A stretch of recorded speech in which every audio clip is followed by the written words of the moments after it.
this way, it's kind of like you're turning CM Punk into everything CM Punk said he wasn't. What? He came back. All he did when he came back to WWE was say that he's here for the money. So yeah. He said he's no longer gives a shit about all that stuff. So if anything, he's 100% on brand. But I don't care because I've given up on it. It's gotten so bad. I had already stopped watching SmackDown for eons, like everybody else apparently, and now it's like even Raw I can't stand anymore. It's just too many commercials within the commercials on a platform that I have to pay to get because it's supposed to be commercial free and everything. I mean, it's just like, oh my god, I can't stand it anymore. I'm done. Yeah, it's a marketing machine. I've got way too much other things to invest time in, and I'm able to spend those few hours a week of watching TV trying to watch quality shows instead. Yeah, that's exactly Speaking right. of quality shows, no, I haven't watched that one yet. Haven't been watching it yet. I'm still. It's in the queue. It's in the queue, but right now it's an ongoing season, and I'm trying to wrap up a different show that I'm in the middle of watching. Yeah, what's that? I've been watching Euphoria. Oh, did you say Euphoria? Mm-hmm. I literally just binged all of it. Yeah, nice. I'm at the end of season 2 right now. So, God, I avoided that show for so long because when I would see the ads, I don't know if I was watching properly or if the ads were just not marketing it properly, but the tone of the show I had completely wrong. I thought it was some teenager, maybe not teen girl, but well, they're in high school essentially. Yeah, you know what I mean. In the first season, episode alone, I was like, "Wow, this is not what I was expecting." Yeah, it's not little high school girl drama show. No. Yeah. And you know what? I'm also grateful that I didn't watch it when it was out because it's like 3 years in between each season. Yeah. So wow, that's a huge gap. Well, Zendaya kind of has been busy over the last several years. She might be one of the busiest actresses in Hollywood over the last 6 or 7 years. So to be able to piece all that stuff around shooting a series where she's where she's the main actress in the series. You also know, Rob, two of the actors in the show died in real life. No, I didn't. Who? Yep. So what's his name? Fez? The drug dealer? The drug dealer. So he dies in real life, which I want to comment on in one sec. And the other one is the father of the bad guy. Yeah. The one who left the house and in season 2 pissed all over the floor and marked his territory and walked. So he died from some illness, disease, something or other, right? But the other one, man. So whenever I see an actor with a voice, like I thought he was acting that voice, right? I thought he was a good actor, and he was so good he was acting that voice. And then I went and saw interviews with him, and he's exactly the same. Hey, and I'm like, okay. Well, I'm not kidding. Like the way he's in the show is how he sounded in the interviews that I saw. And I'm like, all right. But then I found out he actually died of an overdose. Oh, wow. Yeah, and I'm like, I'm not saying he wasn't acting because he was, but like, you get what I'm saying. Well, but in the show, he wasn't getting high. He was a dealer, so he wasn't getting high on his supply. He was oftentimes a sense of reason. He was like that as a character because he got brained by a crowbar by his grandmother. Yeah. Damn. That was an interesting explanation. Well, he was a kid being raised by his grandmother, and his grandmother was a drug dealer, or a crime or some kingpin or whatever, both, and goes to collect some money or whatever, and was like starts beating some dude with a crowbar, and he gets out of the car as a kid and walks up behind her and catches the backswing of a crowbar to the head, which is how they explain his why he's kind of like not the brightest bulb in the drawer in the lamp, but at the same time, I don't know. It's I agree. It's definitely not what I thought it was. I was just kept hearing people talk about it, and I was like, oh, Yeah. all right, Same. let me watch it and see, and and obvious, and then it's like kind of been like it's been just a little bit of a hook here and there. It's enough that keeps pulling you in. You go, oh, okay, cool, and then it's like, yeah. But interesting. Well, hope I'll get into. I'm going to finish that up here soon, and then I can move on to. I'll probably hit X-Men next, just because it's quick and easy. Because it'll be, it's just 30 minutes. The problem is so many shows I want to watch are like hour-long shows, and it's like finding the time to carve out to sit down and watch.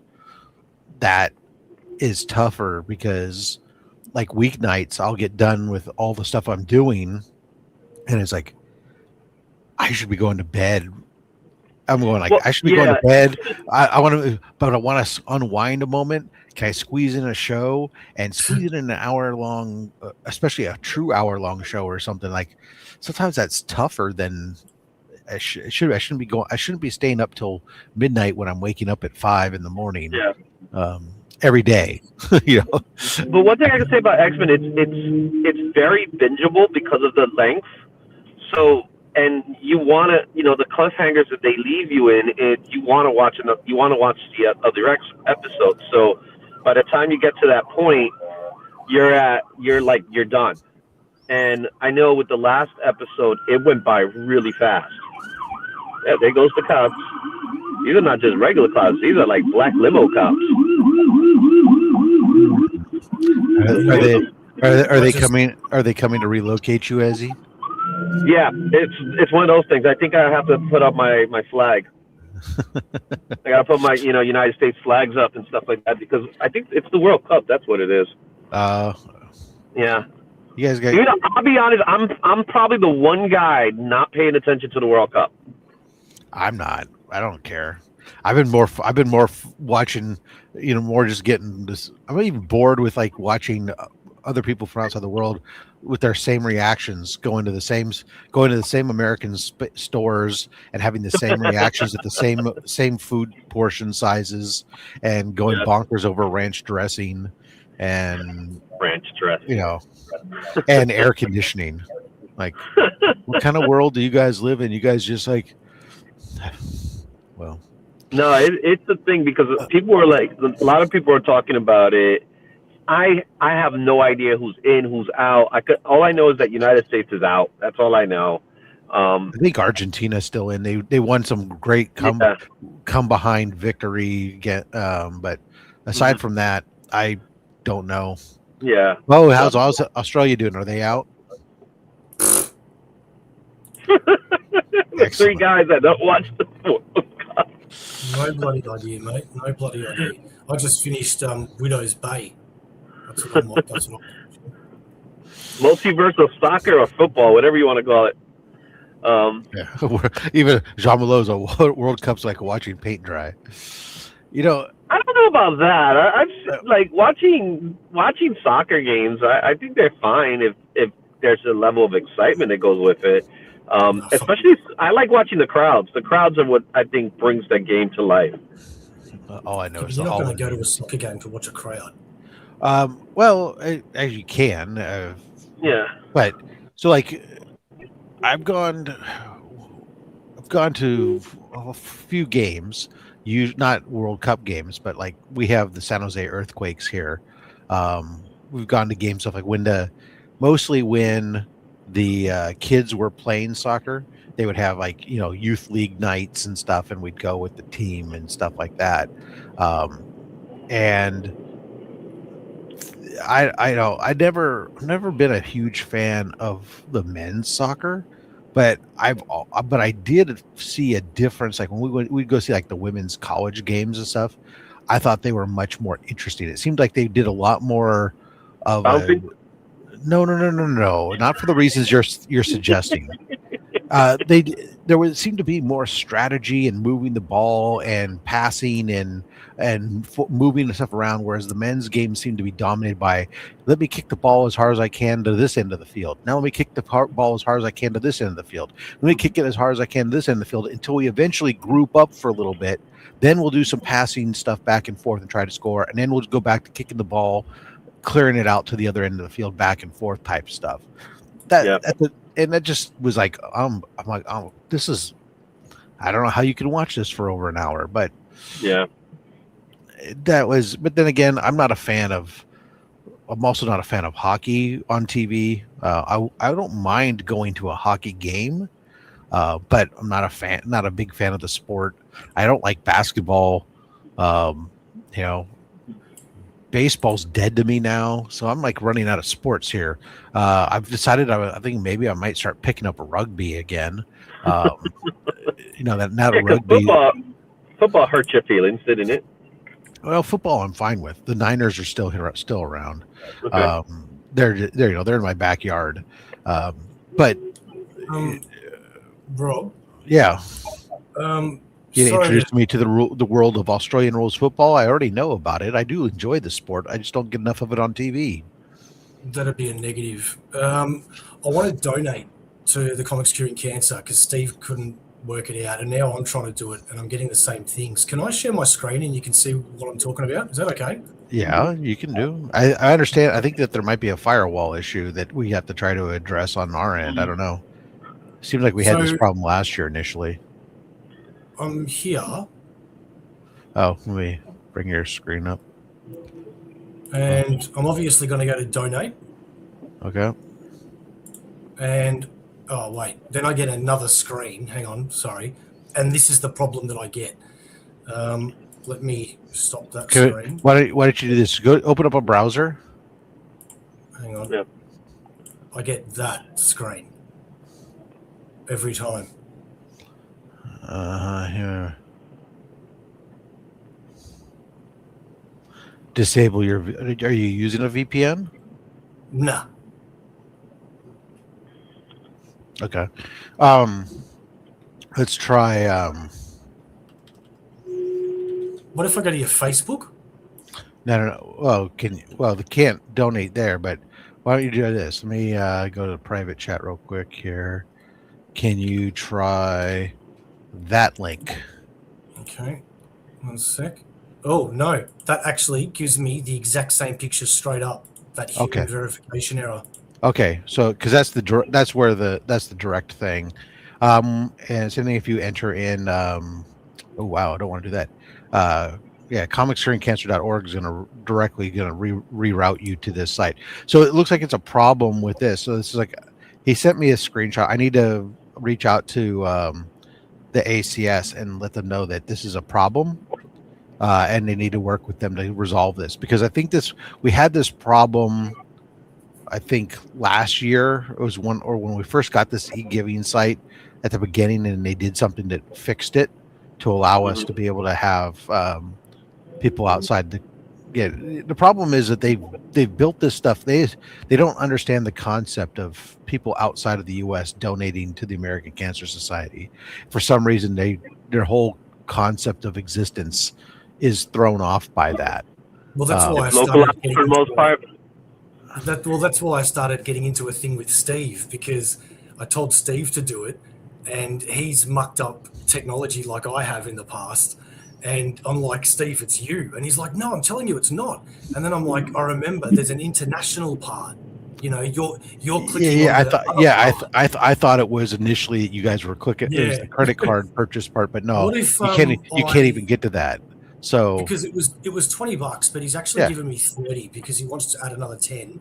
What if I just PayPal the 30? Yeah, that's fine. And then I'll put it in. Yeah. Okay, I think I PayPal you before. Yeah. Then in the meantime, I'll reach out to. I'm working on a couple different things with our As long as I can get it to you, that's all. Yeah. Mm-hmm.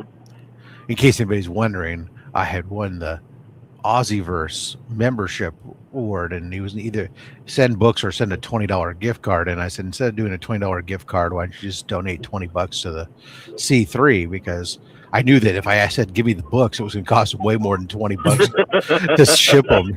He would have been a Rob, you're a fucking ass. And it's funny, if you actually are a member and watch the video. Actually, I think the video was for everybody. But anyway, we did we're knocking everybody out, and as it's dwindling down, and we're seeing the Americans that are left, we're like, oh please, and then everybody's getting knocked out, and Rob's still there.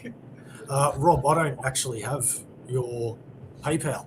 Robs.fatstacks@gmail. Robs.fatstacks@gmail.com. I don't mind putting it out there. Everybody has that email address anyway, so that's the public email, right? If everybody else out there wants to send me money, by all means, that's what you can send.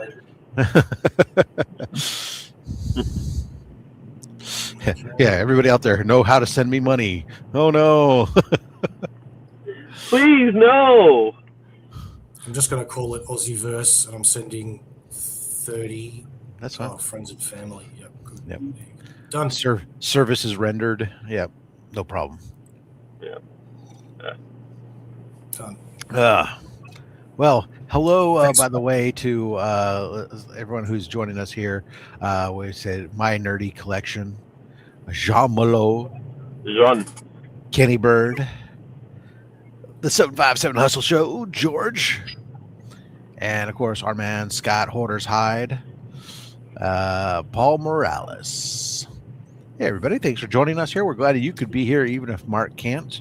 I have no idea where he is. I actually haven't even thankfully Bo and Izzy were here ready to rock and roll, that I didn't have to worry about going, oh my god, am I gonna have to be here by myself? Do the solo run? Yeah, because that's generally my fear, is having to sit here and be all by myself when I'm not expecting to be all by myself and have to ad-lib for an extended period of time, because I'm not prepared for this show is great in that I don't prepare for it, and so. But it's also the downfall of the show when there's no one around. So you can talk to the chat. Why did you question why I messaged you on the show? Simply because I wanted to make sure that because you said, is there right? I think, hold on, because the way it was phrased, it could have been interpreted different ways. And you had said,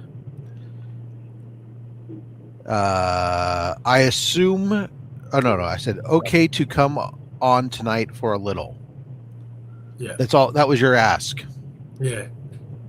Are you asking me to come on your show tonight, or are you asking to come on here, which is this morning, but it's your tonight? I understand that. So it wasn't. Hang on. Why would it be you coming onto my show worded like that? I could interpret it that way. Okay to come on are you okay to come on my show tonight? Oh, okay. That's interesting. Perspective. See, that's how we grow as individuals. So it wasn't 100% clear.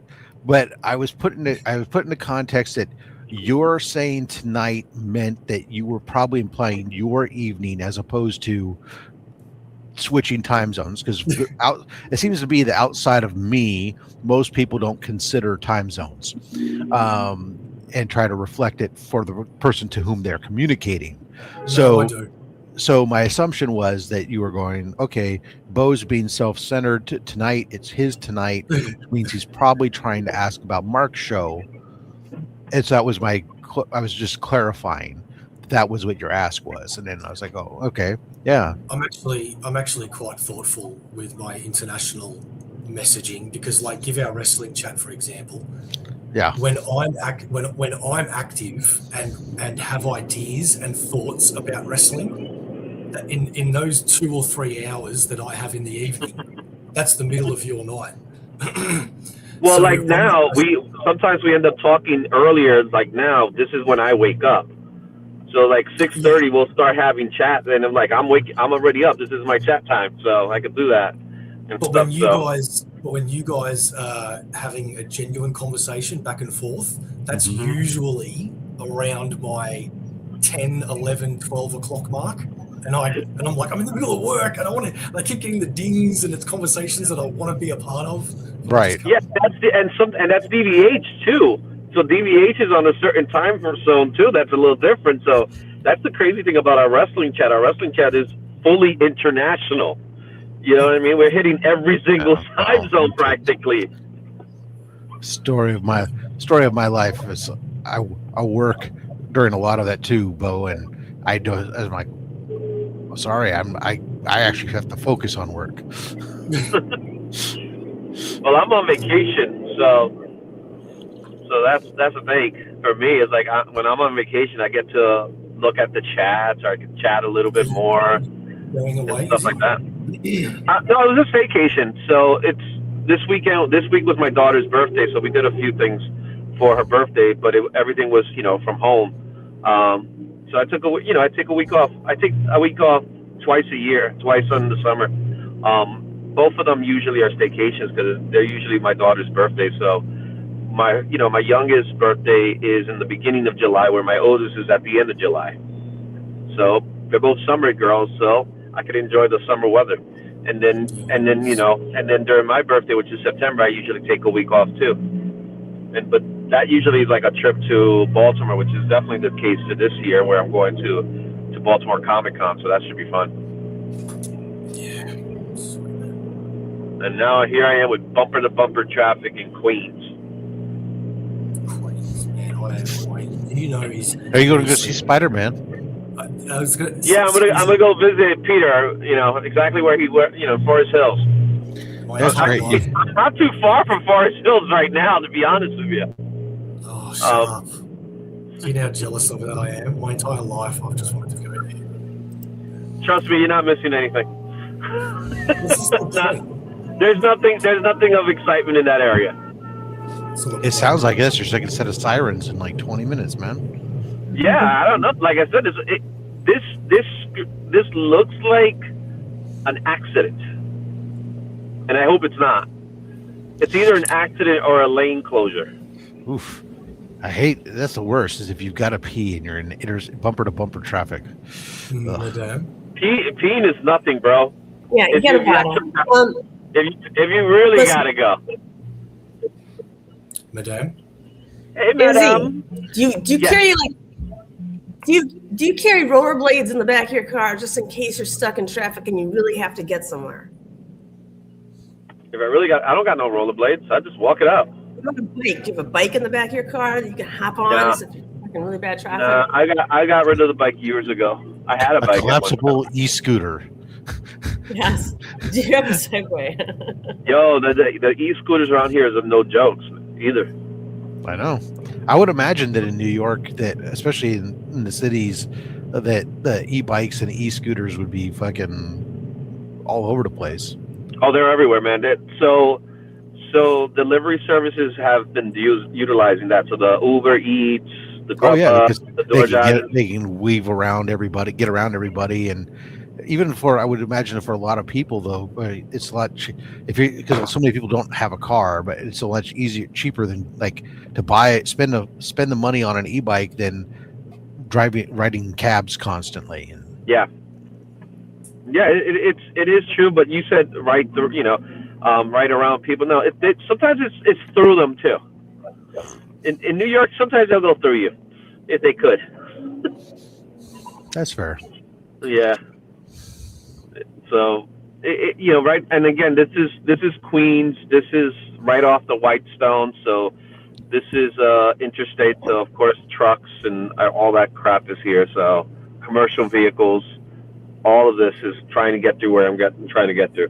This is the reason why I don't go. This is the reason why in New York, people from the Bronx don't go to Queens. People from Queens and Brooklyn don't go to the Bronx, and nobody goes to Staten Island. We all meet in Manhattan. There you go. Or Staten Island. Yeah. Well, Staten Island is more like Jersey. I don't even know why it's still a borough. See, I don't know what you're talking A neighborhood. Mm-hmm.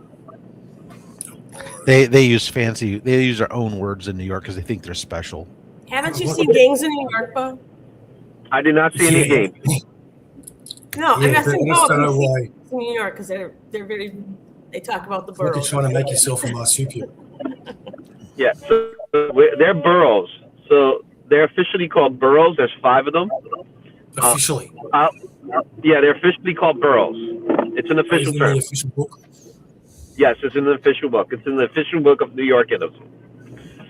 Oh, really? Okay. Yeah, because they all dug themselves underground. They were burrows. Yeah. Yeah, you don't really have to read that though, or any history. Just watch gangs in New York.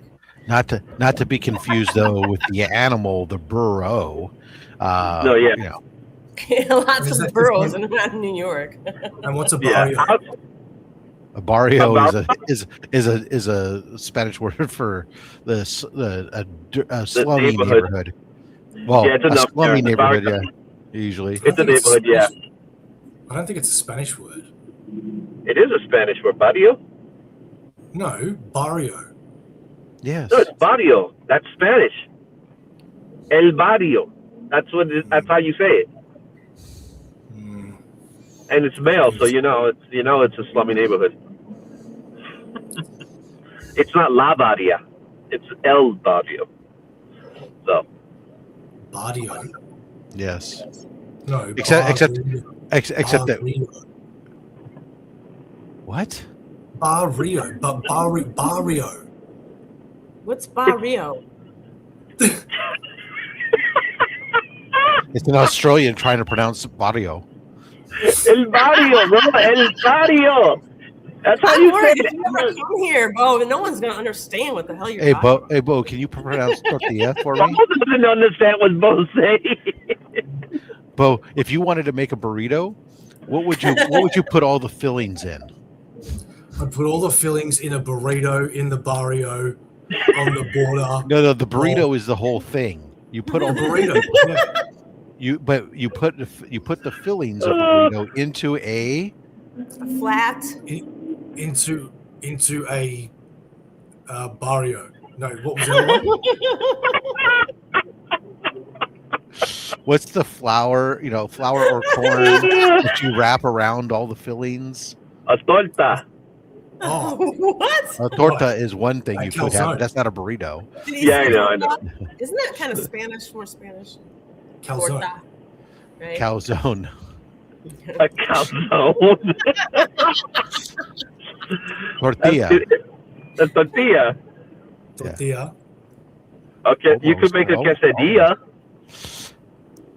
How about chimichanga? A quesadilla is a Mexican calzone. Yes. No, a quesadilla is not a Mexican calzone. It's more like It's a pretty Mexican close. sandwich. It's more like a Mexican panini. That is true, actually. I think It's more like a Mexican panini. Although I do make one that I call a Mexican quesadilla or Mexican calzone because I fill it with I take my tortilla and I'll put some marinara and some mozzarella and pepperoni and sausage and Yeah. then put that and then fold it in half and put it in the toaster oven, or not the toaster oven, the air fryer. I get my Okay, tortilla. so let's- salsa. But that's only because I can eat the low carb tortillas I can eat on my diet, whereas Yep, I it was can't. it was a car accident. Now you get Thanks, to clear up. Thanks, Izzy. Hope everyone's okay. I don't know if Bo, everyone's okay, but the back bumper of that car was demolished. how do you spell it, Bo? Spell what? Whatever word you were trying to pronounce that we thought was barrio. Barrio is. Hang on. Good point. 1 sec. He's looking it up. Well, then you'll know what it is. The It's not definition. that hard. This one's an easy one. Well, except that we think he's saying one thing, but he's trying to say no, he's not saying it. So You could say Barrio. That's what he was saying. Ba Rio, like it's hyphenated or something, or it's two separate words. it's the sheep who visit the Rio. Actually, Ba Rio would actually mean like underneath the river, right? Fucking chat GPT, mate. Where are you? Well, it could just be a bunch of Rio. it could be a bunch of sheep that go to the Rio in Vegas. Oh my goodness. Mom, you might have the dad joke. Let's see here. How did your millionaire show go the other day, Bo? I saw it, but I didn't Got go my through. Google Maps while I'm talking to you guys too. Not bad. I was quite sick while it was Oh, yeah, I'm on. sorry. Yeah, I had the flu. But yeah, not bad. My favorite bar in Colombia is the Bar Rio.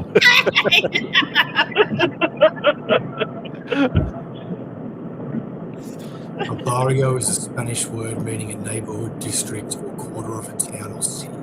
God damn it! Those guys were right. Wow. They grew up in the same barrio. The old barrio is known for its markets and restaurants. Good thing you looked that up and you checked, because Now you need to do that once in a while. Different context. 1 sec. So now, what is El Guerrero? Down in the barrio. Oh, what? Down in What'd the you say? neighborhood. El Guerrero. What's that? Burrow. No, burrow is the word that you said. Yeah, he was saying burrow. I fucking give up, mate. Burrow. And a burrow, not to be confused with burrow. Burrow. Or Burrow. Yeah, because you could go visit Madam, and then she could take you to the Grand Canyon. Don't even go. No. Hold on. How are you, Rob? Yeah, I'm not going where you think I'm going, Okay. but now I will. But she could take you to the Grand Canyon, and you could ride on burros down to the bottom where she can get her stash of cocaine. That's where I got Oh it. wow. Yeah. There's a secret tunnel. Yeah. Those So YouTube found videos this where you see song. I found a secret cave, it's usually where her stashes are. That's what all the songs are trying to say, man. Something, underneath the bridge. I found the Yeah, song right, Okay. barrio, Hold and on. it's when you come down to the barrio to get a feel for the people's scenario. It's your last opportunity to steal a march on the enemy. Yeah, come down to the neighborhood All right. and see what's Is that going like on. a demented Dr. Seuss rhyme or something? I don't know. I He's- think I've he's just a- waited 10 He's minutes talking on about my lyrics Speak it up. from some song. But, All right, have you cool. have you seen Gangs in New York? phone. Yeah, No. I have. You have. Yeah, good film. Interesting. Yeah. Okay. Why? No, I'm just because after that movie, I think you would know about barrios and burrows and Butcher Bill. I'm surprised that at Yeah, our that's age, I'm surprised that at our age you don't forget as much as I do when it comes to everything that you learn every day, and the old stuff just gets pushed out. no. Does that- What has There's only so much room in there, the old stuff that seems to be the stuff I remember, and it's the new stuff that doesn't settle in. It's the stuff that the stuff that's in my head is the stuff that was through repetition. So the songs I listened to over and over and over again in the 80s, they're all here. The commercials I saw on TV during Saturday morning TV stuff over and over again, they're all here. All that pop culture stuff, that's all here. The modern stuff of what did I learn yesterday about this? What contract did I even work on yesterday? I don't know. I don't remember any of this shit. What's this guy's name? Fuck, I don't remember. I mean, it's just I think he's got it written there. It's like, Yeah, see, I think I just live with the motto of Who what do am I I? need to know and remember just to get through the day. that's why I use Post-it to remind me to talk about Cocaine Madam. Jesus Christ. Yeah. And I have another Post-it here on my monitor that's for my wife that reminds me that she loves me. Otherwise, I wouldn't know. Yeah. Oh, no Post-it that you love, madam. I see. Cocaine Madam remembering to talk about you is love. That's true. That is true. And then I keep my Optimus Prime just so I can remember to fight the Decepticons. Oh, I thought that's to remind you to buy the latest variants. No, well, no. This was an AOK from the great Dr. Von Hoot. He couldn't believe I didn't own a Transformer, and so he sent me one. Have you ever owned Transformers beforehand as a kid? As a kid, I had one. So my parents were very weird in that they They didn't. They were like anti-violent toys for whatever reason. But okay, they were one of those. But wow, you weren't playing quick draw. That was like the excuse. But here's the thing: a mad mom, where mad mothers against drunk driving kind of mom. Here's the thing: I was allowed to have Star Wars, so like I had Star Wars figures and all stuff. And didn't all of them come equipped with a gun? Absolutely, and we had spaceships and did space battle stuff all the time.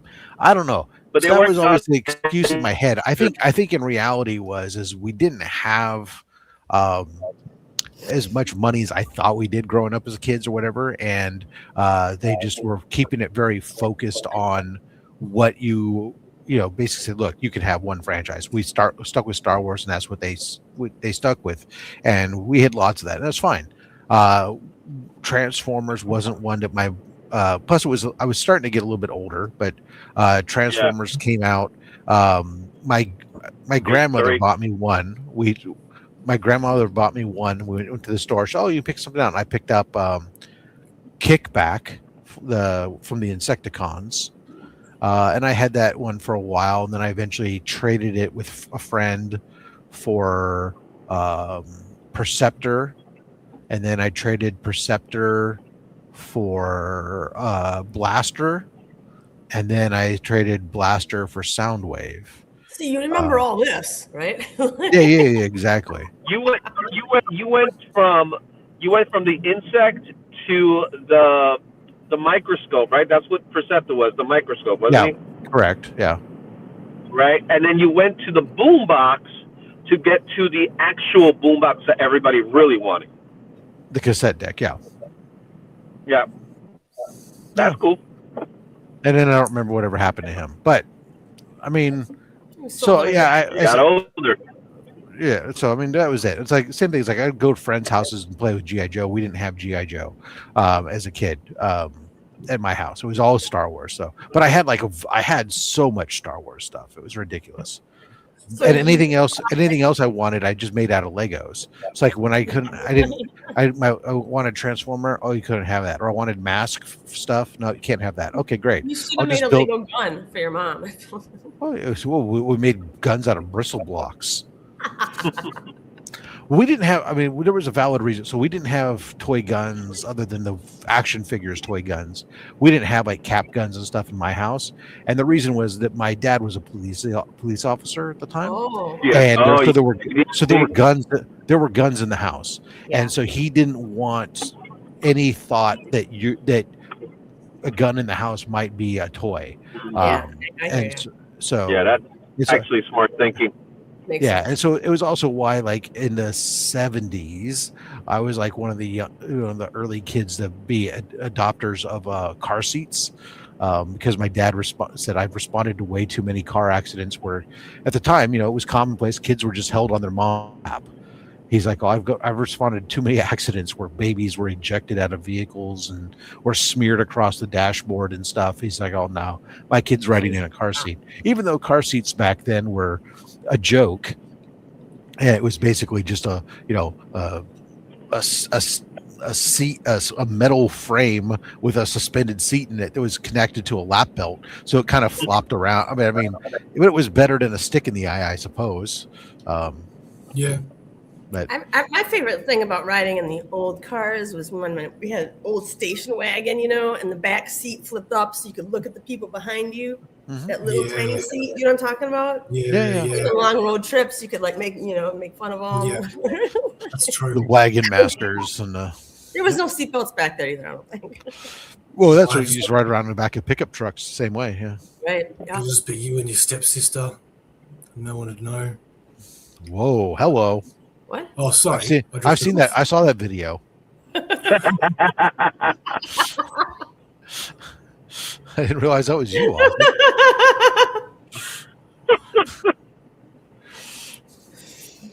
Rob's on fire this morning. But on my defense, I wasn't really looking at the guy. We all have a femme, but no, I'm not saying that. So, that's right. Stay in story. Stay in character. God damn it. Stay in your lane, man. Let's not deviate. I'm still in my lane, unfortunately. I need to get to. The camera turns off when you turn on the GPS. So we'll leave it that way. It sounds like a flaw in your streaming. Yes. Izzy, with all of your comments that I've heard over the years about you living in New York and how you have to sit in your car, just to switch it to the other side and all this stuff, it sounds more of a hassle than to have a car. No, just to be in New York. No, just to be. Well, there is a benefit. The benefit of being in New York is that you could do so many things. That's the benefit. You can do so many things in many cities. It sounds like a hassle. Yeah, but not in the same respect that there's just a lot of stuff, and there's a lot of perks that goes along with it. The parking situation, if you don't have a car, then you're fine. In my situation is I need a car because I have to do a lot of things outside of New York. Uber Eats if you don't have a car. I mean, you need a bike. No, the bodega, man. The bodega, man. I just go to the bodega. It's barrio. They got in the barrio. You go to the bodega in the barrio and you good. Get yourself some menudo. I don't know about menudo. You could probably listen to menudo. Well, eating your menudo. I don't know about eating menudo. I don't know. Now I don't know what. I don't know what that is. I know that menudos they're making they're trying to make a comeback, so they're doing a reunion tour. So that's something. So all that menudo talk. They're the original Backstreet Boys, do Kids on the Blocks and all that stuff. They started the whole thing. Yeah, I remember menudo coming on Saturday morning cartoons or something, right? Yeah, they did. They did have a Saturday morning cartoon at one time.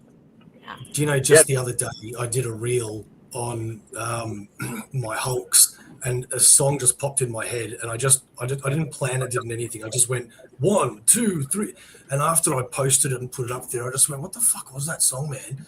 And then I realized it was New Kids on the Block, and it was "Step by Step." Ooh, baby, gonna get to you, girl.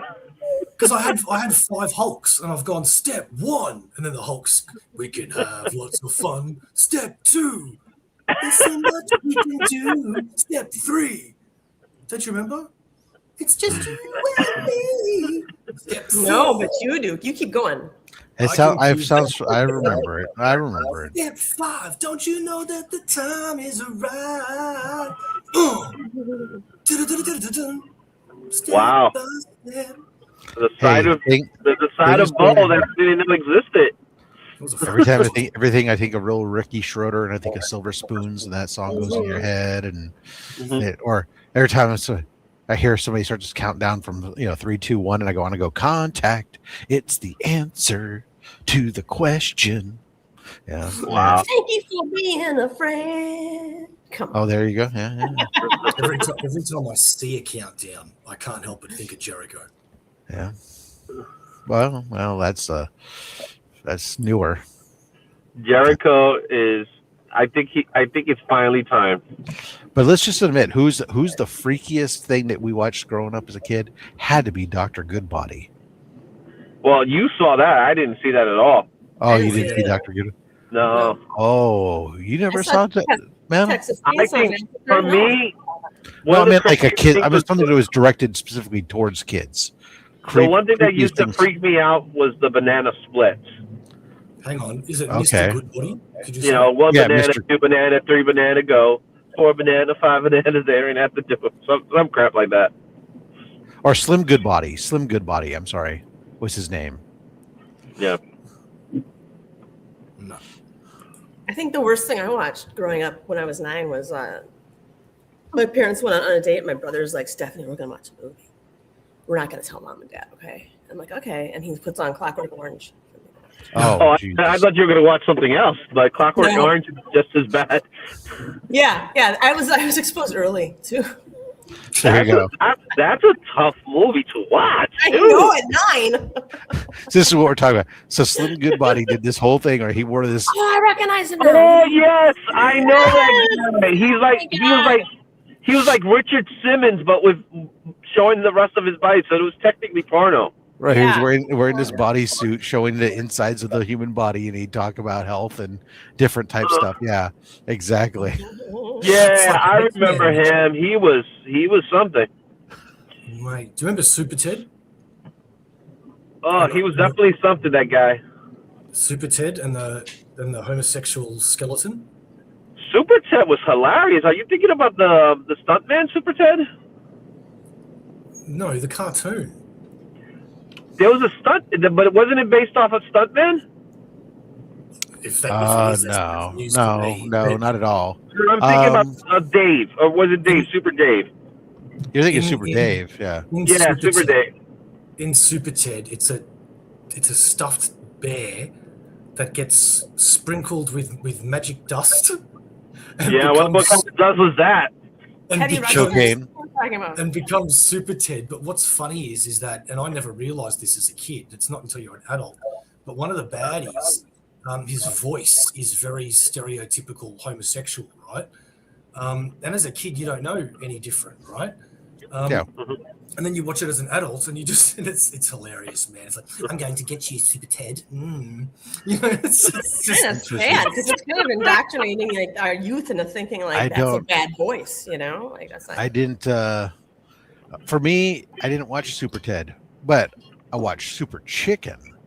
Now that was a great show, and a concept that when you had to drink his super sauce, which was a martini, in order to become a hero. But that's the funny thing about that time, right? That was the funny thing about that time. The parents were really interested. They were more concerned about the violence in cartoons than these weirdos that were having these crazy shows. It's educational. Super Chicken was like part of like George of the Jungle or Rocky and Bullwinkle, that animation group. But that's really going back though. And so I'm old, fucking Izzy. He remembers this stuff. Okay, this is stuff he remembers. And so he would when he wanted to, he was a rich playboy, but he'd drink his martini, the super sauce, and suddenly have powers and go off to go fight crime or whatever. And he'd fly in the super coupe, which was, of course, was shaped like a giant egg. And his partner was a lion named Fred. And every time something bad would happen, it would happen to the sidekick, Fred. And his line all the time was, "Well, you knew the job was dangerous when you took it, Fred." And that was what that line sticks in my head. And I say that line all the time to people. And like most of the time, of course, it just goes over people's head. They have no idea what I'm talking about. And I was like, but when they do get somebody who knows it, they go, "Oh." Once every 10 years. That's right. I just throw it out enough. Eventually, somebody will get it. Or they remember the line, but they don't remember what it's from. And I have to know, what's that from? And I have to, Super Chicken. And they go, oh, that's right. And Super Chicken had a great, you should Google it one time. Check it out on YouTube. Not because it's great. You just need to watch the intro song to that's all you needed to know, right? That's all you need to watch. It's absolutely just this the hero cry, and it's just crazy. It's mind numbing. Okay, I've got it. Yeah. Oh, I've seen this. Yes. That's what it's. Well, oh yeah. People go, oh yeah. Yeah, this is weird. Yeah. I always remember G.I. Joe's final line. You know, at least now you know, and knowing is half the battle. That was their little. That was their one PSA per episode that they would put in there, because then they could call themselves educational television. Yeah. Yeah, all the cartoons had it. But you know what? I don't think Thundercats had it. Did it? I don't remember. I didn't really watch Thundercats. I know He-Man had it. So did G.I. Joe. I don't recall either Transformers having something like that or Thundercats having something like that. Yeah. Well. But it was a thing that they ended up doing. The more you know type of stuff. One to grow on. I remember that. Huh? What's up, Adam? What did you say? He said one to grow on. He was watching porn. Yeah, I was going to say something. Did you ever see Banana Man? Did anybody in the chat or you guys ever watch the cartoon called The Littles? Yeah, I remember The Littles. Oh, you do? I love The Littles. They were little people who lived in your house. But did you know that was, the concept was taken from dare I say it, the Burrows. I'm looking at a image of it. I don't remember watching. I can't remember anything that ever happened in it, but I remember the art. I'm looking at the art of the people, and I remember them. Yeah. Yeah. It was on ABC. I remember so well that it was on ABC. It was three kids. There was an older character. I think he had a flying airplane. Yeah. And then at the end of every show, the thing I love the most is they would show you, like viewers. It was actually. Let's be clear. It was on ABC in America, but it was on 9 Network in Australia. Okay. Well, they would teach you how to make something. Just for you, Bo. I remember one time. They had you take like a walnut shell, stick a toothpick in it, and a little sail, and there you made a boat. I love this. It's early space case. I mean, it starts at 4:30 in the morning my time, and Madam's time. 9:30 p.m. right now, Friday night. The little kids had those crazy overbites. yeah, it was true. Yeah, they needed some orthodontia. Anyone watch Banana Man? I remember even looking through my basement. Right, I was really small, and I remember looking like for places where littles could hide, like in the woodwork and stuff, and like looking for doors. Yeah, those are the mice. Because that's what they were. They were mice, weren't they? They did kind of look not mice-ish. They looked like through all their faces. They were like humanoid mice. So anamorphic mice. That's what they were like. Well, sort of. Yeah. Yeah. They definitely had visual cues that indicated as such, and where probably the idea comes from. Huh. Yeah, well, a lot of kids stuff. It was weird. The gummy bears. Everything was about making. Awesome, though.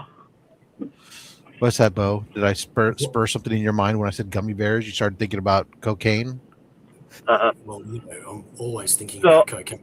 But so the gummy bears. What's interesting about the gummy bears is that they were bouncing here and there and everywhere, They single-handedly helped save Disney during the 80s. Good for them. Yeah.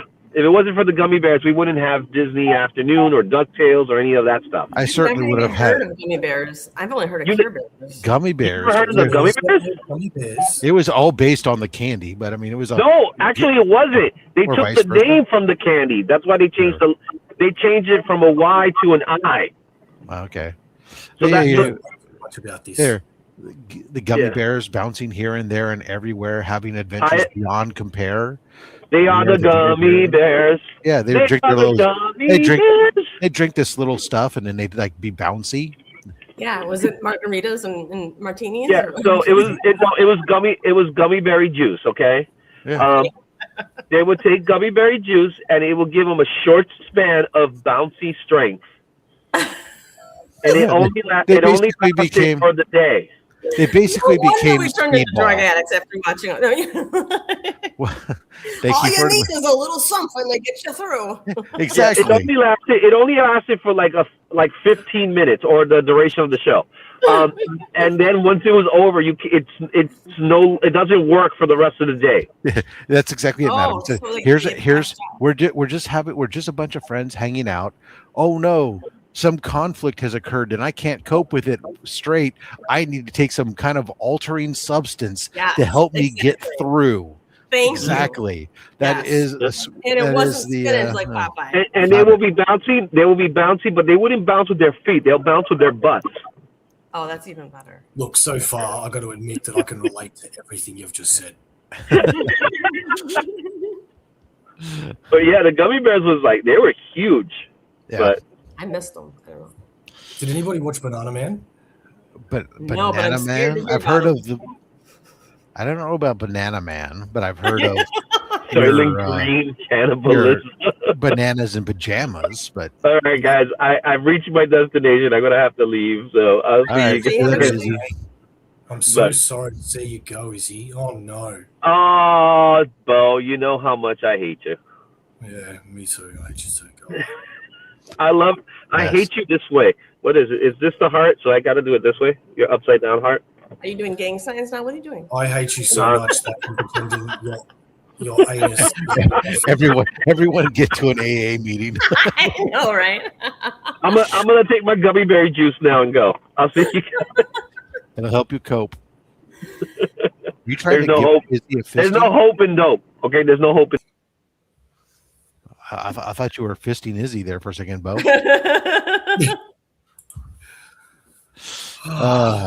Yeah, no. Yeah, The Greatest American Hero was another one that had a great theme song. That's just coming out with a new comic. Hero. Yeah. Believe it or not, I'm walking on air.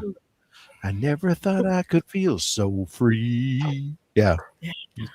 I won't sing anymore because my singing is not good anymore. Anymore. Yes, I actually used to be a really good. I used to do stage theater stuff when I was young. Yeah. And then shortly after the end of the 6th grade, I was told that my services were no longer needed, and the barbershop quartet was that way. I was no longer able to hit many notes as my vocal range became very compressed in the low end. So as a lead singer and performer was no longer required. Right. I think that's around the time your balls drop. And then I started going,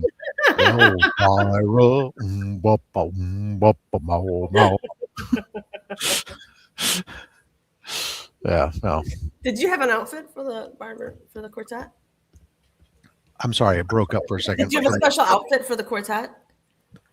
No, I was not actually in a barbershop quartet. Why? I can see you in one. Like I can actively picture. I didn't have the mustache back then. Oh, I know. Okay, I understand now. I mean, sure, maybe little hat. Come on, my darling. Come on, my baby. Come on, rock time now. Oh man, I could actually see I that. sing worse than you do, Rob. So get together. We can really drive people away.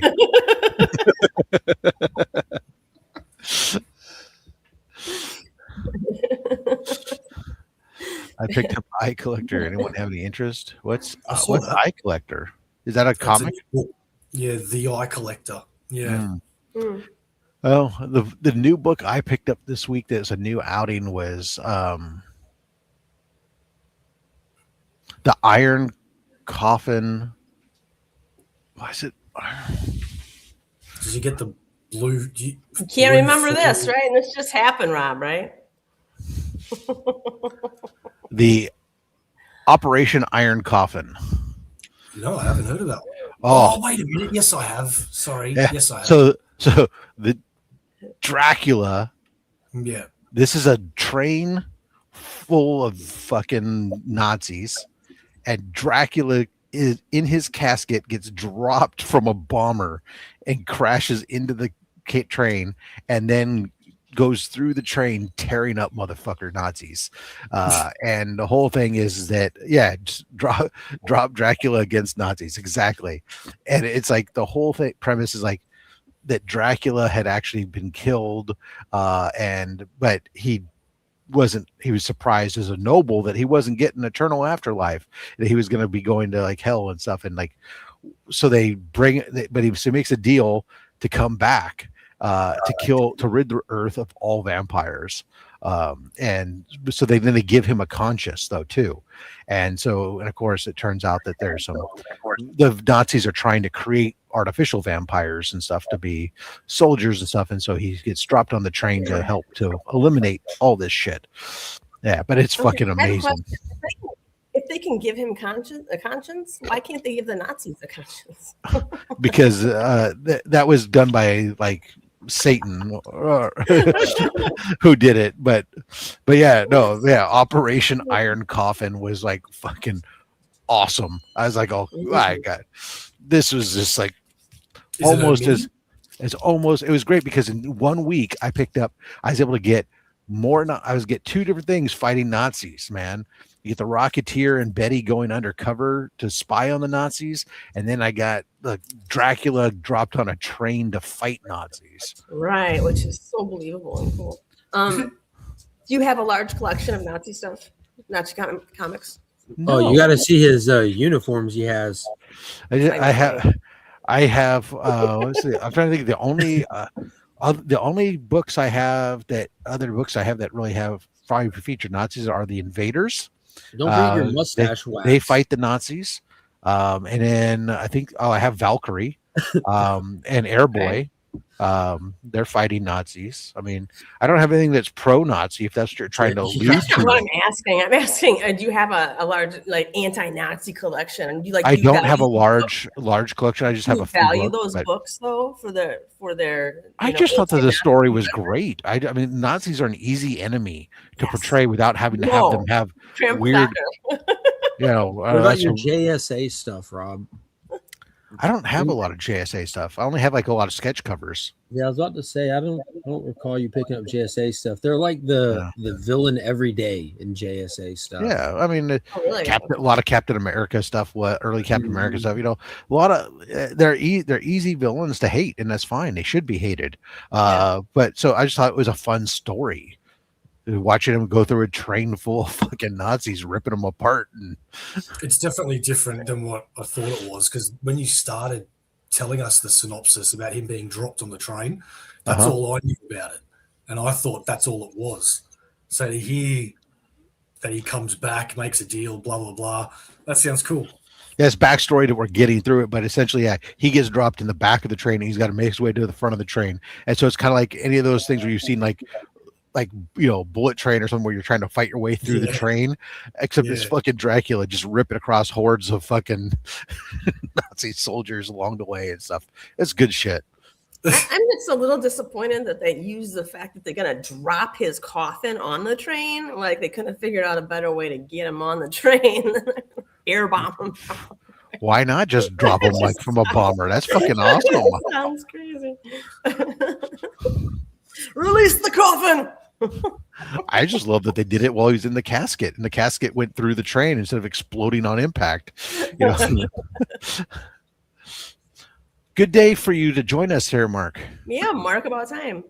Yeah, I fell back asleep this morning. Good for you. Yeah. No, that's bullshit. I could have slept. I was here waiting for Mark. Well, I only could sleep because you were here. Yeah, fortunately we had Izzy and Bo right away. Then shortly thereafter, Madam joined, so I didn't have to ping you. Yeah, I got that one too. New Dave Stevens. Yeah, I think we talked about my frustration. Aussieverse recently. I got that one, and then of course I got the trade dress version of that one, and then I got the Dave Stevens one, and of course the A cover. Yeah, that third one back. Is that all of them? That is like the background matches that old cover. You know what I'm talking about? Where it's just him flying towards you. Oh yeah. That's like I like this one too. That's real nice. They're all good. Even the A cover. The A cover is great. Yeah. That's why I could pick them up. And then like the one in 25, it's got the backside's got the trade dress version of it. Yeah. I wish comics did that more. I know they do it for advertising purposes, but remember back in the day with Gold Key, how the back would be the virgin variant of your cover? Yeah, like you'd have just pure art on the back. That was great. If comics did that, comic companies could invest in selling clear backer boards, and but that's valuable ad space, buddy. It is, but you can turn it into profit by putting the art back there and then selling clear backer boards yourself. Yeah, you know what ads I don't read? Probably the least of all the ads in comics is the one on the ones on the inside front cover. I'm just going straight past. They put an ad on the inside front cover. It's like That's a good point. I'm going straight to the fucking book. I don't give a fuck about the inside cover. Yeah, that's a good point. Actually, I've never paid attention to that. Yeah, not everyone has it, but a lot of them do, and it's like. Let's see, what is this? How often do you search through your comics? Are you shocked by what you have? I know Rob just found a Secret Wars. Yeah, I knew I had Secret Wars 8. In fact, I knew I had 2 of them slabbed. I just didn't realize I had a third one. That was the one that was what really threw me off. So The good news was that just made it really easy for me to sit there and say, because I have to get comics for only slabs during Comic Screen Cancer. I just said, well, I have 2 of these 9.6 Secret Wars 8s that I didn't even know I had one of them. So I guess since it's not in my inventory, instead of adding it to my inventory, I'll just slide it over here to one of the prizes for the only slabs during Comic Screen Cancer. Nice. But how was the I caught like a couple minutes of it. The art fans thing. It was good. It was, but it was originally going to be like 30 minutes and went almost an hour. Because he didn't really. You're a talker. Well, it wasn't even that. It was like he at first he didn't. I don't know. So Bill, I really appreciate him having us on and stuff. But he had the communication to him was back and forth. He was going all over the place, so he wasn't super responsive. So I didn't even like have nailed down that I was going to be there until a couple hours ahead of the show. But he had me send over. He asked me to send him, the images and stuff. So I sent him a folder with all the 7, and then he never looked at it. So he didn't realize that he had all these art until we were almost wrapping it up. And then he goes, "Oh, and if you already have all that stuff, I guess we can go through it. I didn't realize it was in here." I'm like, okay, well, why did you ask for it? But hey, we went through like all the pieces we have now, and which was good. And it seemed like the chat was going pretty well. So yeah. Taylor wants a link. Oh my God. He's not allowed on here anymore, I think. Right? You got him, Mark? I disagree. Yeah, I'm on the way. Okay. Mark, are you going to put light on yourself today, or are you just going to hang out here? Why are you all to my business? But to answer the question, for space cases, I know for myself, every once in a while, I find it's more often actually that I find something that I thought I had that I can't find. Then something it probably happens more often than I find something I didn't know I had. And usually that's just because like I'll have done something with it, I'll have donated it or something, and then I forget to remove it from my inventory, and then I'm going through my inventory and I see it and I'm like, oh, do I still have that? I thought I got rid of that. And then I have to go look for it and I can't find it, so I assume I got rid of it. Then that's usually what happens for me. But going through only my slabs has been awakening or realization of some of the stuff is realizing, God, a lot of these are shit. There's a bunch of these that are shit, but that's okay. I was young once, slabbed anything and everything. Impulsive. What's up, kids? Hey. And Stephanie, who didn't want me on here, you jerk. Behave. It's because she's very much against your say no to drugs messaging. It's hard for her to yes to all the drugs. Jesus. It's hard for her to sell cocaine if you're sitting there trying to tell kids to stay off drugs. I would boofa the hell out of Stephanie. I'm not sure what I'm supposed to read for that statement, so I'm just going to move on. See, this is why I didn't want him on. Behaved. Because I know what words mean.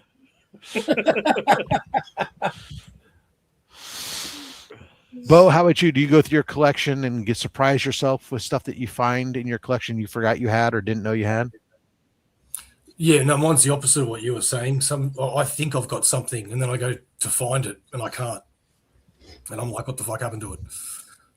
That was just a dream. Do you lend books to people? No, but I've moved around a lot. Good for you. Good for you. Yeah, don't lend your books to people. My youth. People Not are the worst. sharing. I forget what I'm wearing, so I obviously forget. Plus, I've sold. It's true because you've gone out and then you forgot that you weren't wearing pants, and people said, "Hey, wait, no, that's hold on on." purpose. Oh, Are you wearing pants, Taylor? You got to pay to find out, Steph. No, you just got to stand up for me to find out, actually. Yeah, that costs. To stand is $1. To stand and spin is going to cost. So here's the thing. He has 2 cameras on right now. One feed's coming here. Exactly. The other feed goes to OnlyFans. The free preview, the paid OnlyFans. Can I have a link? Killing 2 birds with 1 stone. Can I have a That's link? actually the URL. Why is it windy in here.com? Exactly. Taylor, do you have any cool whatnot stories since last week? Well, I finally did get these in the mail finally. Oh. And I might get this one graded, just this top card. This is on the case. That's the only case I have, but this is like the 1966 Batman trading cards. Wow. My pops has that whole set. It's not complete, but this top card, even in this like low condition, is several $100. And yeah, I grew up and my pops had a little shelf next to his closet. It's actually the shelf that's over here holding my Avatar stuff that I. That's nice. Avatar figures. That same shelf is what he had in his bedroom my whole life growing up. And on that shelf, he had a couple items that just stayed on it, as all shelves and houses do. Yeah. And one of those items was a little heart-shaped metal box, like a little jewelry box that I never thought to open or even care about because it's a heart-shaped metal box. Yeah. That's actually where they kept me and my brother's teeth. They would have them wrapped in toilet paper because, my dad's the man. And he kept that kind of stuff. But next to that box was the entire set of those Batman cards in their original box because cards back then didn't come in big boxes with booster packs. It was just a little box just big enough to hold the cards in them. And with that box, it's worth a boatload. So what I heard is I think I have it. I think I have it just thrown in a tote right now in the workshop, to be honest with you. Like because back then they weren't worth that, I guess. I know. That's why they're kids like me just took them and would flip through them and play with them with my brothers. Stick them in your bicycle spokes wheels. No, now it's just in a tote back there now. So what I've heard was that Mark's inheritance is a shelf, and his dad kept teeth for planting DNA at crime scenes. I learned a lot from him. I have vials of my wife's blood. Actually, those teeth can provide stem cells to help regrow organs that you need. So don't ever throw away your baby teeth. Thank you, Stephanie. Yep. Mm-hmm. I don't know why. That's all I got. You don't need to. Yeah. Well, that's pretty cool. Well, this is the same lady that screwed up all my shipping. Yeah. Did you post any of those? They weren't records. What were they? Yeah, they were vinyl. Yeah, they were the 12-inch. And I posted all of them. I sold one this morning for $42, which pretty much covers most of the shipping snafu. Dude, that's awesome. Yeah. Like I have, I can't bitch too much because from this same lady, like I paid $500 for this, basically 2 shipments over, which is a lot of stuff. And I posted it like $4,500 worth of stuff on eBay last night. So all from that shipment, like 100 listings of stuff. And I still don't have 3 sets of trading cards to put up there because I don't have any way to ship them yet. I got to buy I got to go get like penny sleeves and then the shipping holders just so I can put them up. They're like just put them all in a Ziploc bag. What's that, Rob? Just put them all in one big giant Ziploc bag. That's how I got them. Yeah. See, there you go. Yeah. But wrap them in a rubber band so it drowns the edges. Yeah, I got so many weird things from her. Like the cards I'm going to sell are like Fleer and Spins, I think they're called, and they're like 1956 music trading cards with like Sam Perkins and Della Reese and like the hand painted looking stuff. So I'm just gonna. So you're looking for a niche collector. Yeah, I'm gonna sell them a lot. Yeah, I don't have that energy to break them up, but yeah. But I've not been buying a lot on there lately because of that purchase. I got to sell and recoup my stuff. Well, I enjoy listening to the adventures of Taylor on Whatnot. It's always an adventure, and dude, it's been cool. You found some crazy Golden Age stuff. You'll just message us like, "Hey, is anyone into 80-year-old pinup bondage jungle ladies?" Because here they are. He doesn't tell me, but I don't know. I kind of hunt for that stuff because there's not much competition on there, the Whatnot culture is definitely a unique one when it comes to comic book. Yeah, Rob, exactly. They're young. They're looking for overpriced exclusives more than like if they met themselves 2 years down the road, I think 90% of them would slap their younger self. Like, what are you doing? I mean, that's how all of us were like at the beginning of COVID, right? Buying every variant ever. Then 2 years later, you're like, what the fuck am I doing with all these things? Why do I have all these DVD books? Yeah. How did I get all these? How many Venoms did I need? Yeah. I'm like, I've got 100 copies of the first appearance of Punchline. I Goody. thought Clayton Crane was the only artist. Exactly. Oh no, there was also Gabriel Delato. He was the other one. Yeah. What do you mean Peach Mocha was a bad investment? Right now, it's all happening again. Like we're seeing, it's all patterns. Every bit of it, it's always like that. It's always been like that. But Dan Quintana on Whatnot is this year's Clayton Crane or Mark Spears or Art Germ. They burned his bridges real fast. In a couple of different ways, but he moved really quick over into this week was the finish line for Dan. You know what I mean? Because he had his open order cover released this week. Yeah. And I was seeing a couple of people on Instagram sharing it, like, man, get out there and get it. It's going to go up. And I politely talked to him, like, actually, it's going to go down now. That's an open order direct market cover, and now everybody has access to them. And once they get that purchase for $5 out of the way, they'll realize, I don't really need to pay $1,000 for this guy's shit. Exactly. I'm like, covers are cool and all that, but when they're covers, they're not originals. They're just covers. Did you pick up the Mark Spears book this week? I've not had a chance to read it yet. Or no, Mark Miller. What was it? Starcrossed. Oh, was that? It's Dark Horse. It's a #1 from him. I don't know. I have not read it yet. I just picked up because it's probably on my Mark box. Miller, but I'll get it. So. For reasons, stuff that's not on my pool list that comes out new, I overlook a lot, and then it's in my box on the next week. Yeah. So I pull my own books, and then I do things in a hurry. I understand. Yeah, none of that's making me big. I'll definitely be going back to grab it though.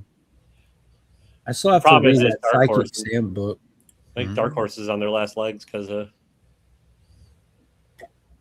lot of things. Yeah. I hope that's not the case, but we'll see. That would suck for an indie publisher to go under, one that's been around that long with that much access for new creators. I know, but they're not even being shy about why they bought them. It's just like they want the IPs. So. We're here to strip mine. Come on in. All right, what's Jay saying about my name? I don't understand what he's saying. Stephanie, if that's the madam name, that's a guide name. What does that mean?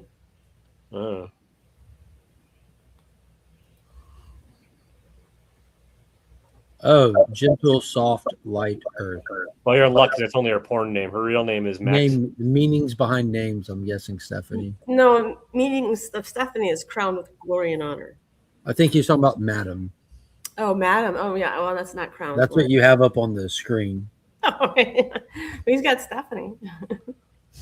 Oh, okay. Yeah, Stephanie. Yeah, madam's real name is Stephanie. At least that's the real name she goes by on YouTube. That's her alias. It's my alias. That's not my real government name, but that's okay. That'll cost you $74 on my OnlyFans. 75 if you want the real name and him to spin. It's Stefferhausen. Yeah. Her real name is Floriana O'Hara.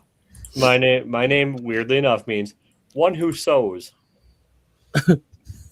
One who sews. And yet you Taylor. resist. Taylor. You resist your. I haven't seen you sew anything. Nope. That's crazy. Oh, all right, Stephanie. Are you caught up on House of the Dragon? Yes, I am. I'm ready, Mark. Go. Let's go. Because I Taylor, watched, you watching House of the Dragon? It's in my list. I've not gotten to it yet, but you can go ahead and talk. I'll catch up. Come on, You dude. can leave the screen right now. Come on, dude. You're I like to binge TV it. show recommendations. Like to be honest with you, if you sit down and think about it, you're probably like I need a show. Who do I ask? Guy. You ask Taylor. You should be asking me. Watch Widow's Bane. I saw someone. I said that before. So we need to be talking to Bo, is what I'm hearing. Yeah. From Widow's Bo to Bay Taylor to the masses. Widow's Bay is fantastic. Oh, it's awesome. Rob might even like it, and Rob doesn't like anything. He likes mustaches. Yes, Mark. I watched the second episode about 3 times. Oh, it was incredible, wasn't it? It was like a series finale. I mentioned it before, but like one of the differences I noticed between Game of Thrones and House of the Dragon is really highlighted in that second episode. In Game of Thrones, all of your badasses, they talk about how they're badasses and have these little moments, like specifically Jaime, you know, the Kingslayer, and you hear about how he took out the Mad King. You hear about it. Even when he gets ready to fight Ned, you know, Ned gets speared in the leg. But with Daemon, that dude's just a fucking beast. Like he's just an unstoppable force of nature. Oh, he finally does something this season? Good. Daemon does a lot of stuff every season. Daemon is last season he just jerked off. He had his Harrenhal thing, but that was showing him in Harrenhal versus him just not being shown at all. So they gave you, because it would have been a gap in the story when he's just away, but they're at least showing you what was happening at Harrenhal. Yeah, and at Harrenhal, he lost confidence. He thought he was losing his mind. You know, I don't want to introduce my real side of his strong side. You know? I don't want to see my real life in a show. And all that comes back, Taylor, in episode 2. All right, like he does all that working on Harrenhal just for Vagar to roll in and just trash Harrenhal in like 7 seconds. It was crazy. Oh, now I know how Harrenhal got fucked up. That place is always screwed up. And then it was cool that they showed us that footage with him and Harrenhal, because it introduced us to that Red Witch, because she becomes relevant again, big time in episode 2 at the end, because Vagar rolls in with Aemon thinking that Daemon's there, and he's not. He's walking up the Iron Throne with Rhaenyra. Yeah, and Aegon confidently goes in there and starts slaughtering unarmed people and ends up getting pig stuck right in the back in the liver, and he's laying dying, and the Red Witch walks out and he's asking her to save him as it cuts out. So you kind of get to see like the Harrenhal thing pay off and the Red Witch, and you know she is at that point, because so it was one of those long game moments. But I know it was a little too long of a game last season. Yeah, dude, a lot of people felt that way, and I understand the criticisms. It's not that way this season. Even for me, though, what people consider the slow moments, I find a lot of joy in the performances in this show. The actual acting chops are just so good. They're great. I generally do. It's just that Daemon just didn't sit well with me last season. Dude, you're not alone, man. Though that was a lot of people's criticism. Yeah. Like I like the acting better than the action in the show, mostly. Oh, yeah, the action's fine. Like, I feel that way until I see an action scene or something. But the biggest pop, especially for episode 2, came from just when the Kingsguard came rolling in, surrounding Daemon. Yeah, it's like and you're like, oh, this is tense. And they're like, the Kingsguard recognizes our commander, Daemon Targaryen, and you're just like, yes. Let's go. Big smile on his face. Yeah, they walk in and he says hello to him by name because they're boys, they're old friends. Oh, but yeah, episode 3 was really, really well done too. You kind of get that actual feeling of tension, anxiety that they're feeling in King's Landing with all the transition of power back to the Targaryens. I mean, I like to binge, and so I like to get a couple episodes like stacked up, and then I'll get into it. Well, go for it. You could watch like 4 episodes if you start now between now and Sunday. Yeah, that's what I might do it. We'll see. It's so good, bro. The first 2 episodes are a movie. Nice, incredible. Yeah. But yeah, none of you like Bo said, watch Widow's Bay. It's awesome. That's on Apple. Oh. Yeah. Also, I watched Old Henry on Netflix. It's number 1 on Netflix. Tim Blake Nelson. Yeah. Great movie. Stephen Dorff. Nice. It's a Western. Yeah. About one of the baddest assassins of the West. Know nothing and just watch Old Henry. Moral of the story, don't underestimate strangers.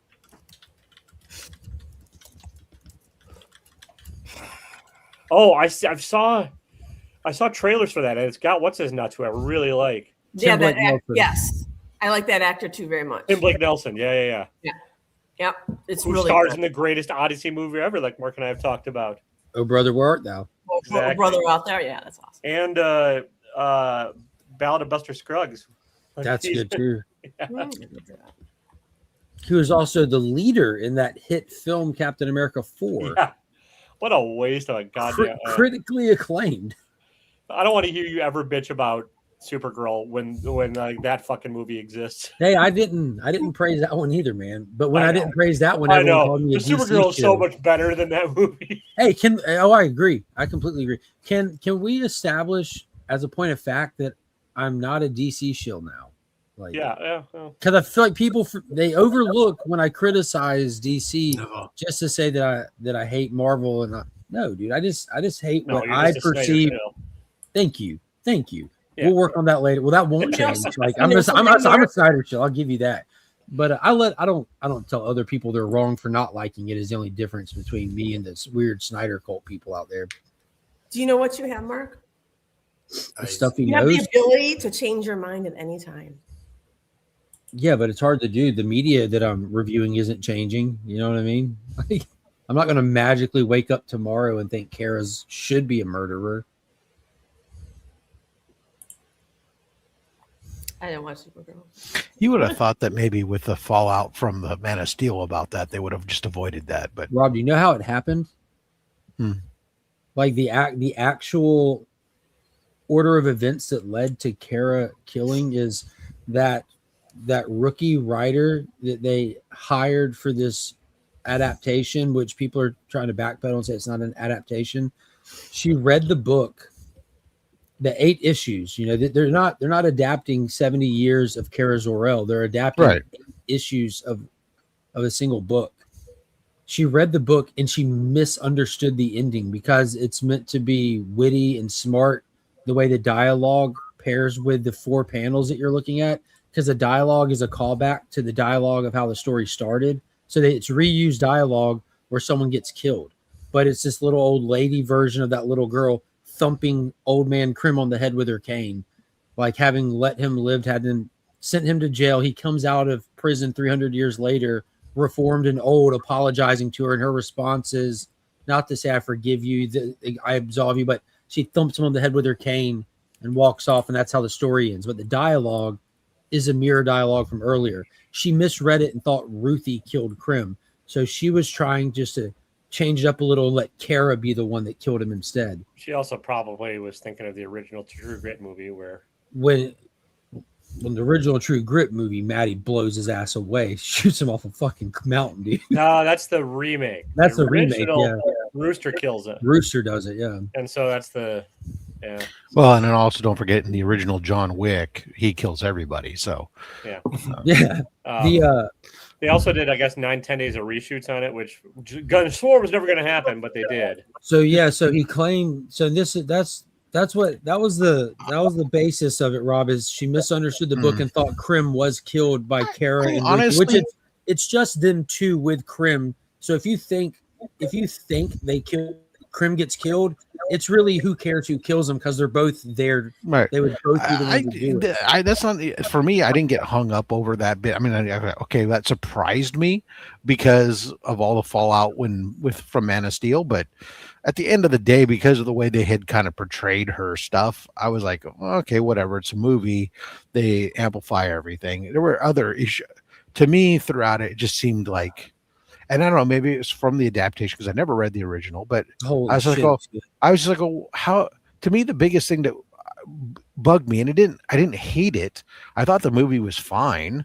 It was like the notion of like, oh, we had one interaction and instantly we all know she's Kryptonian and we know how to deal with Kryptonians. And oh, look, I just happen to have these kryptonite-based weapons ready to go in case I fight an inconvenience. In case I fight a Kryptonian, even though the planet's gone and I would have no idea that these people still exist and everything else. It was just kind of like a bunch of fortuitous kind of like, oh, gee, I happen to know this. And I happen to have this ready. And I happen to have my place set up on a green sun because I happen to know that that's a thing that's for you. And, and I happen to know that you're going to go talk to this guy. So I'll plant the seed with this guy.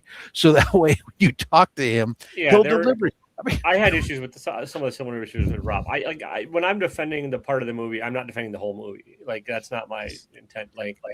And it had issues. It had some bad editing choices, and they could have fixed a lot of this with like a couple minutes of like showing Kara like flying around for like months or years doing this shit, so they all kind of knew that like about Krypton, or like a little bit of setup in the beginning to really establish her trauma more and like why she was off partying to tie it back into the. Well, that I thought they did okay.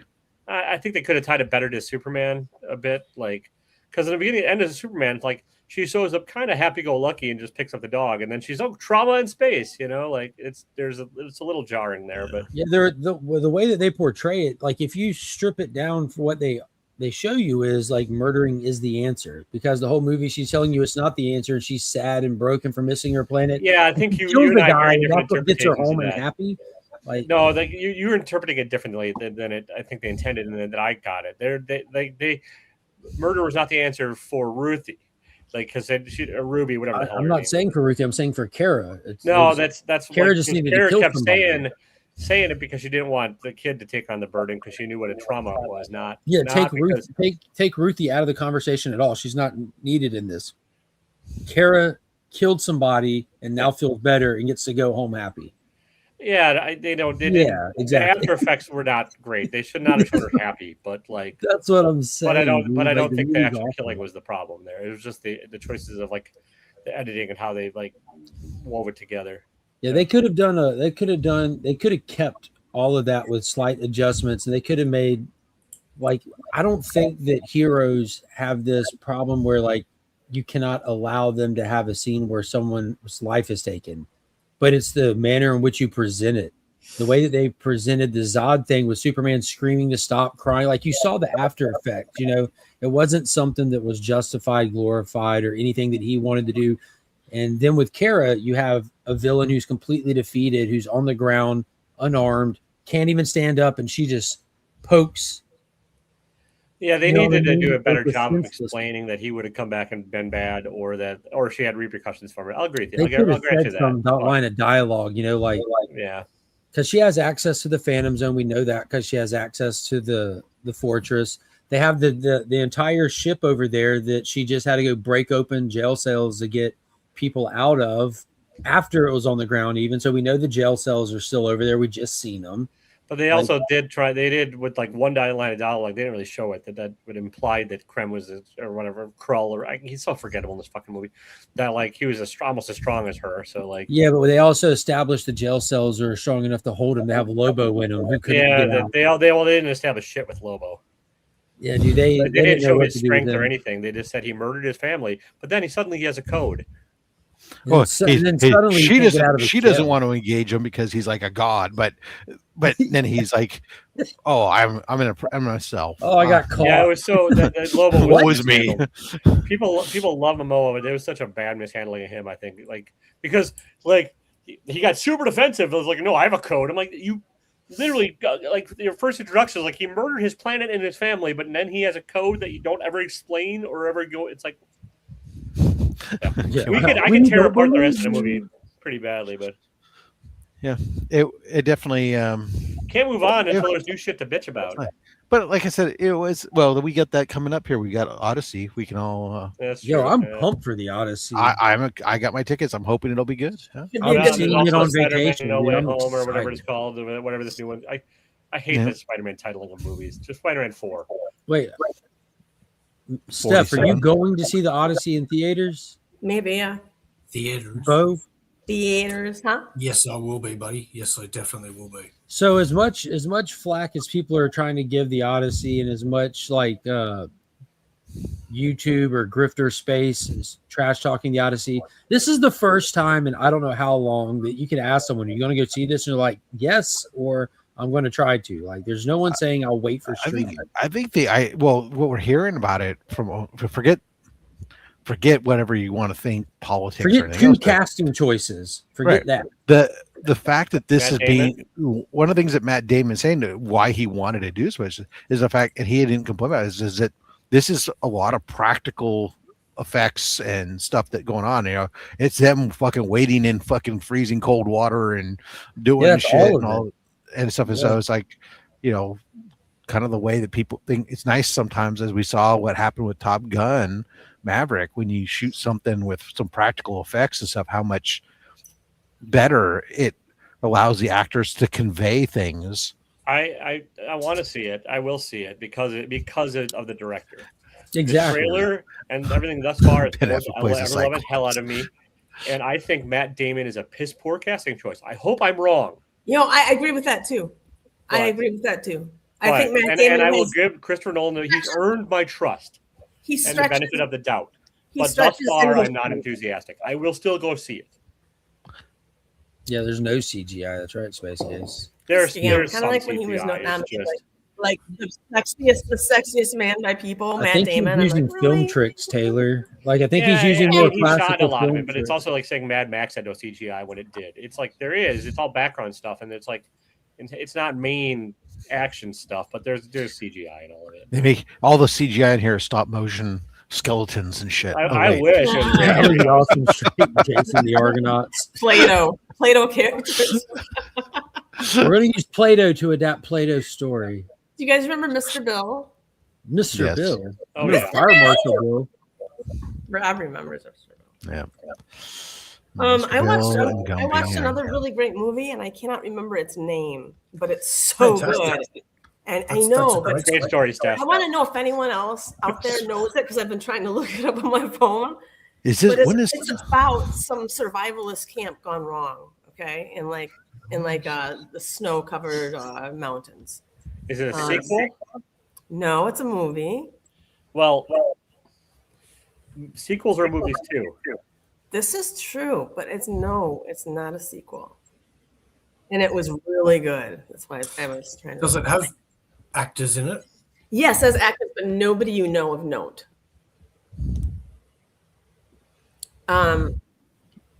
Like all these guys are into survivalism, and like bugging out, and they all go on like a retreat. This one guy who like does videos on how to be a survivalist. There's like 6 of them. They go to this retreat where he has all the great stuff in the middle of the woods, right? He's got a greenhouse. He's got this and that, and he's trying to show them how to live off the land and everything should the shit hit the fan. And there's like 6 of them, and it's such a good. I feel like I've seen this. Weird how it goes horribly wrong. Who could have predicted that?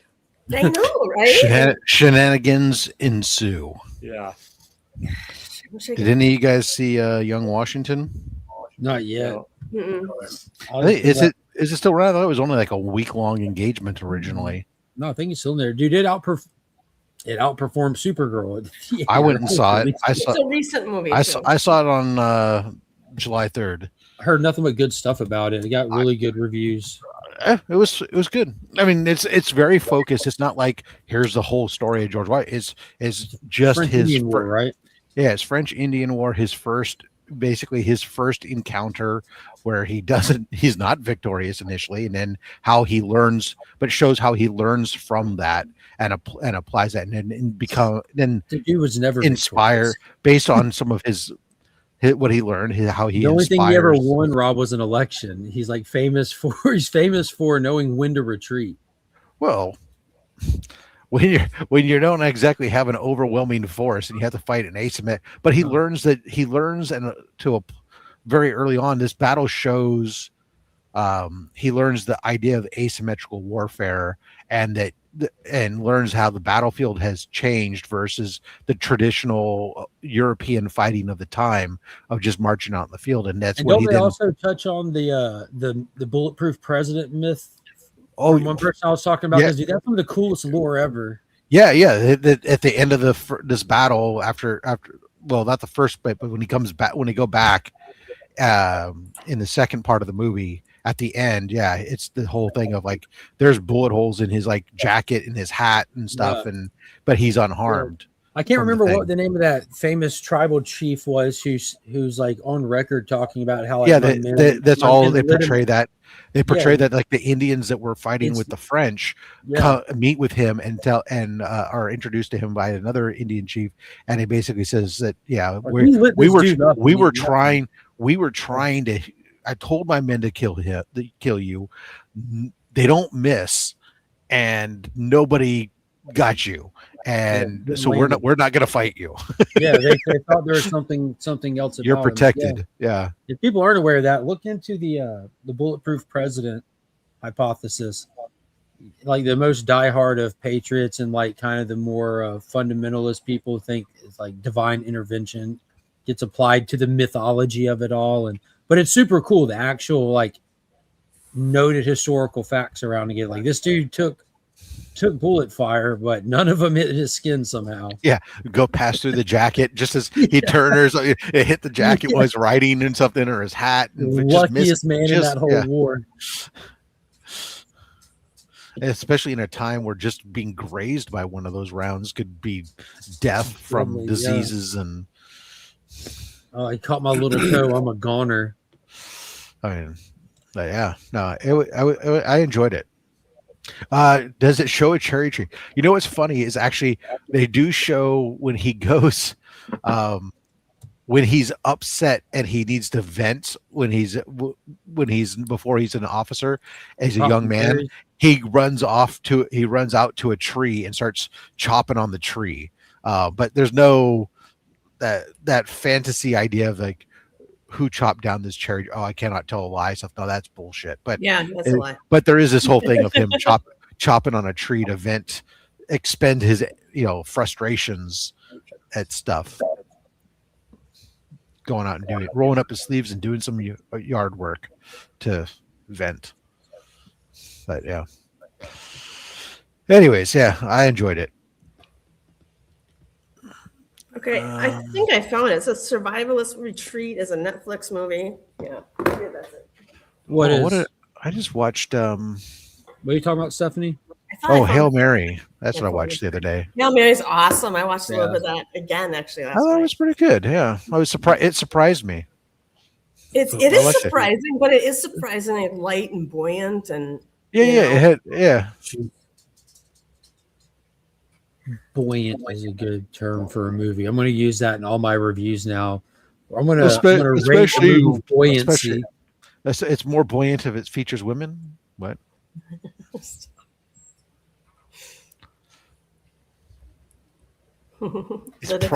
Don't know what to do with that information. Got it. Everyone's just letting it breathe, Robert. Just letting it breathe. Madam, the decline. I don't know. I think I looked at that one. I don't think it's driving me crazy. I started watching Louis C.K.'s new Netflix special. Wasn't he in trouble for something? What was he in trouble for? Louis C.K. Oh, really? Years ago, he got in trouble for. Oh no, it was just flashing.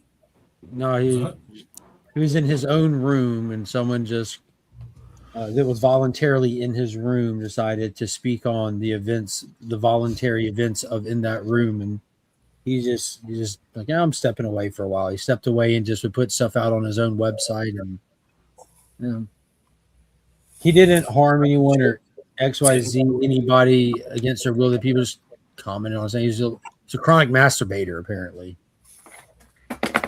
His version of hitting on people was like, hey, wow. Hail Mary bored me. I couldn't even watch it. I tried. It's better than Barbie. Yay. Oh. Wow, that's hey. You know what? Everybody's entitled to an opinion and different tastes for different. Well, and not only that but some things hit differently for different people. It's perfectly fine.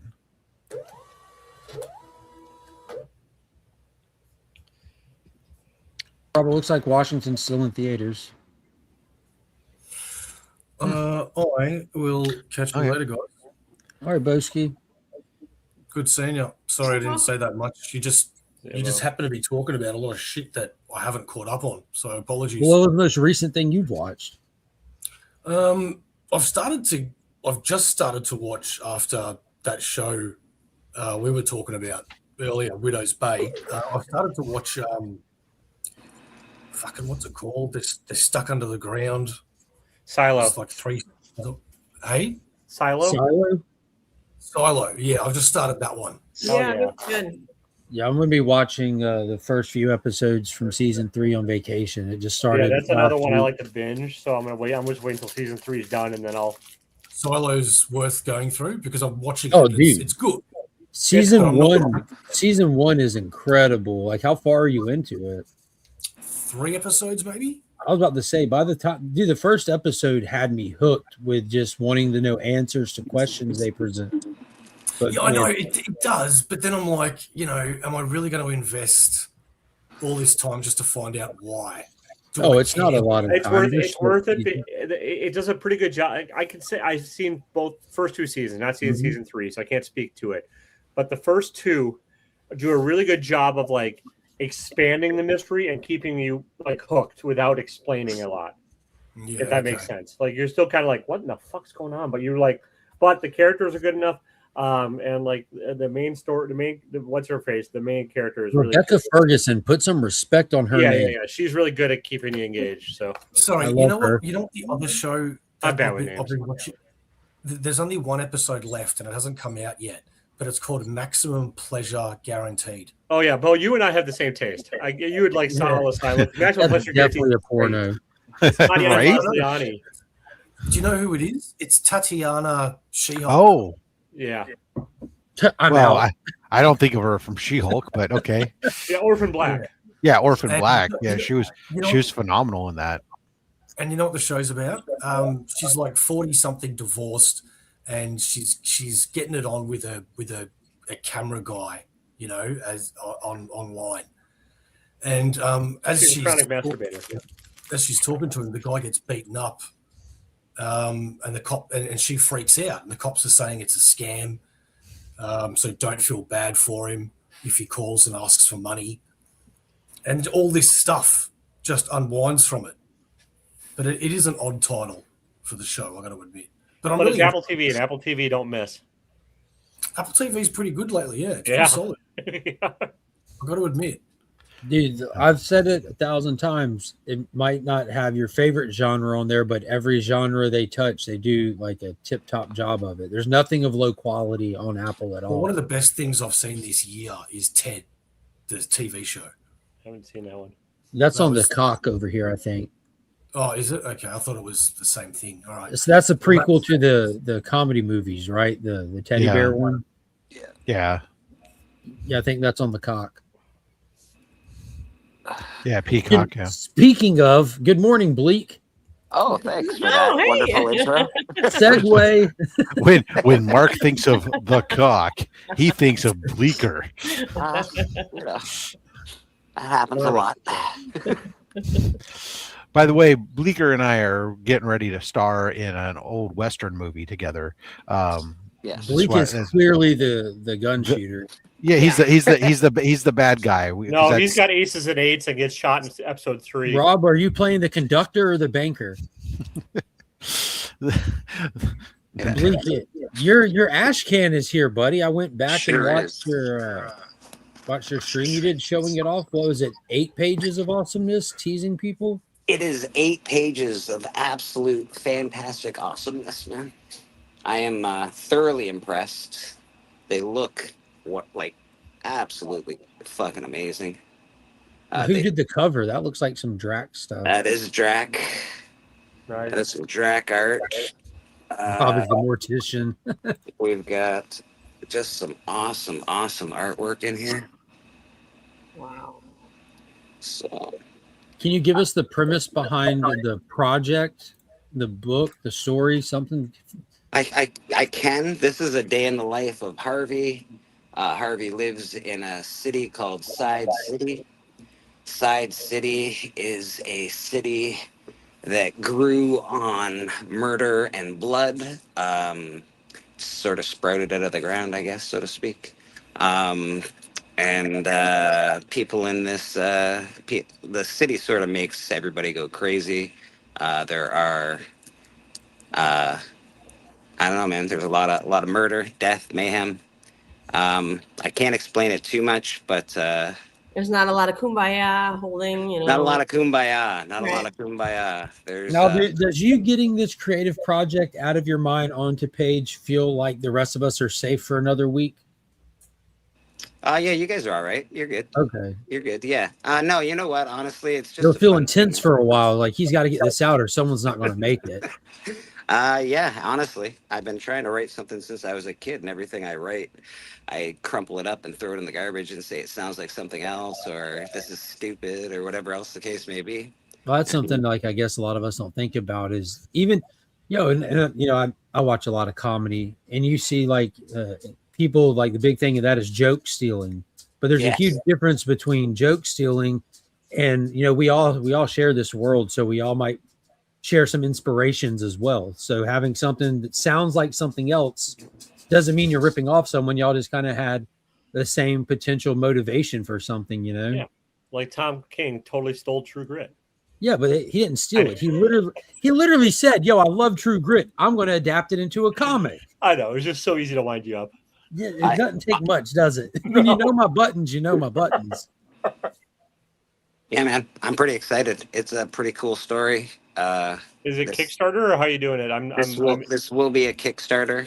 It is on Kickstarter right now. It is Did just you kickstart the ash can, or what's the deal with the ash can? No, the ash can we printed because we wanted something to show for the project before we started talking about it too much. That's why I haven't been talking about it too much. We haven't had any any product really. Haven't had a lot of art to show. So now that we have something, we can start talking about it. Do you have the Kickstarter front up yet for people to follow the project? We so do, that yeah. They're notified on launch. Yeah, we do have a Kickstarter pre-launch up right now. What's the name of it? Murder King. I don't even want to type that into my computer. Great, now I'm on the fucking list. Is it Welcome to Side City? Yes, sir. Yes, sir. You misspelled Hyde. Coming from someone who's a chronic misspeller, I would know. All right, I put the link in the chat. So if you're watching this, like, click the link and hit notify me on launch. I'm number 73 on the notification list here. It doesn't cost anything. And even if you don't plan on backing the project, hit the link and ask to follow it. Because the more people that follow it helps with the algorithm when it launches and stuff. Because Kickstarter's like anything else. It has algorithm, it gauges interest, stuff like that. So don't be a chode. Yeah, oh, I like the variant cover. dude, the covers are awesome. The art is amazing. Follow-up question, Taylor. Why do you hate the regular one? I don't. I'm allowed to like more than one thing. Wait a minute. Are you telling me two things can be true? Yes. We did get we got covers from Austin LeMay. From The earth is Loeb, flat and round. Flat from and Loeb. round, that's right. Yeah, man. It's a pretty awesome project. Pretty proud of it. It's a full story. Really proud of that. Nice. When are you planning on launching? We're hoping, very, very, very hopeful to launch it October 31st, which will be Halloween night. Is the book finished? The book is finished, yeah, except for the art. The art is still being done. So no, the book is not finished. The book part is finished. The art is not The finished. story is finished. Yeah, story finished. Art. You know, a lot of these things are measured like that. They're like, "Hey, it's done. It's finished. We got it. We're ready to send it to the printer. We're just doing the Kickstarter to pay for the printing and shipping." Or That's exactly what we're doing. We're trying to get all our ducks in a row, so to speak, have everything done. So when we do the launch, all we have to do is go to the printer and ship it out. It should be. Hopefully, it should be to people by Christmas or just after Christmas. That's how I describe sex. Well, I finished. I'm sorry. I'm sorry for your partner. you want to launch it on Well, Halloween? again, two things can be true. Yeah. Exactly. Were y'all aiming to launch it on Halloween or Yes, finish yeah, it out on Halloween? No, that's going to be the launch date. Is going to be Halloween. Yeah. Nice. So it definitely won't be to people by Christmas. Well, 30-day launch window, all in November. Yeah, maybe not Christmas, just after Christmas, probably. Yeah. January, February. We're trying to get it out as quickly as possible, trying to Well, I avoid. hope you great success. Thanks, buddy. I appreciate that. I might even mean it. It's pretty awesome, dude. I'm pretty excited about it. That's a hell of It an looks achievement. cool. Congrats. Have you seen the Austin LeMay cover yet? Yeah, dude, it's so good. The rad cover is really good. Drax gonna do a secret variant. The Loke cover, I watched him do that on YouTube. It's hand Yeah, I painted. see the Loke cover on the on the Kickstarter. That's the only one I see on here, but it looks incredible. It's so nice, bro. Especially in hand. I have the original in hand at my house. That'll be all the original art will be for sale on the Kickstarter as well. So it's You pretty know what's cool. impressive about the photo with the Lope cover is the actual rack with his color pins and markers behind it. That's insane. Loved it, right? It's very Yeah, cool. that's crazy. What a professional, dude. Yeah, man. Super cool. Appreciate the shout out, brother. Thank you.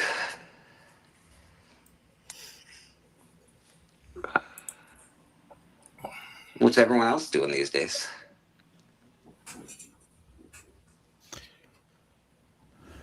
Not that, I guess. Work. Yeah, I got FailureForce.com. I gotta go to work myself eventually today. I'm going to bed. These comics just don't buy themselves. They do not, and I just bought a really nice one yesterday, so I have to go to work and pay for it. I thought you left, Bo. Did I miss that? Yeah, you mentioned that. Did you forget to go? I said I was Smoke bomb. back in the chat. There you go. Okay. I was just looking through some comics. What do I need to order? All right, I found the name of the movie that's really good. It only took me 20 minutes. It's Is that what you've been doing for 20 minutes? Because you've been really intense down there. Just yeah. Well, it irritates me. I couldn't find it right away. It's called The Retreat. Okay, so The Retreat is highly recommended. It's really good. I think it was on. Does it have Adam Sandler in it or something? No, this is a serious movie. UFO robot Grenadier. 2021. You're 2021. Is that the movie? It's called The Retreat. Yeah, 2021. Let me see. Let's see here.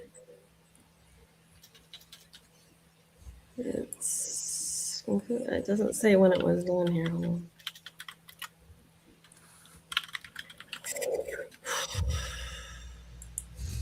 Okay, what is it? It's a group of survivalists learning from an expert in a snowy environment. So it's not this one, The Retreat. A lesbian couple with a rocky relationship go to a pre-wedding. This is a little different. A little different. That might be the sequel. I don't It's know. IMDb. Retreat. Be more interesting if they were both the same. Combine the two plots. Let's go. The other one that I'm looking up called The Retreat on IMDb is 2020, and it's a horror movie. Yes. A man finds himself alone and lost after a horror. No, not that one. No. With a monster. Nope. With a couple lesbians. What? Well, so there's 3 retreats then. Yeah. Well, it's not that one. No retreat, no surrender. That's what I heard. What? Oh, wait a minute. Here we go. 2026.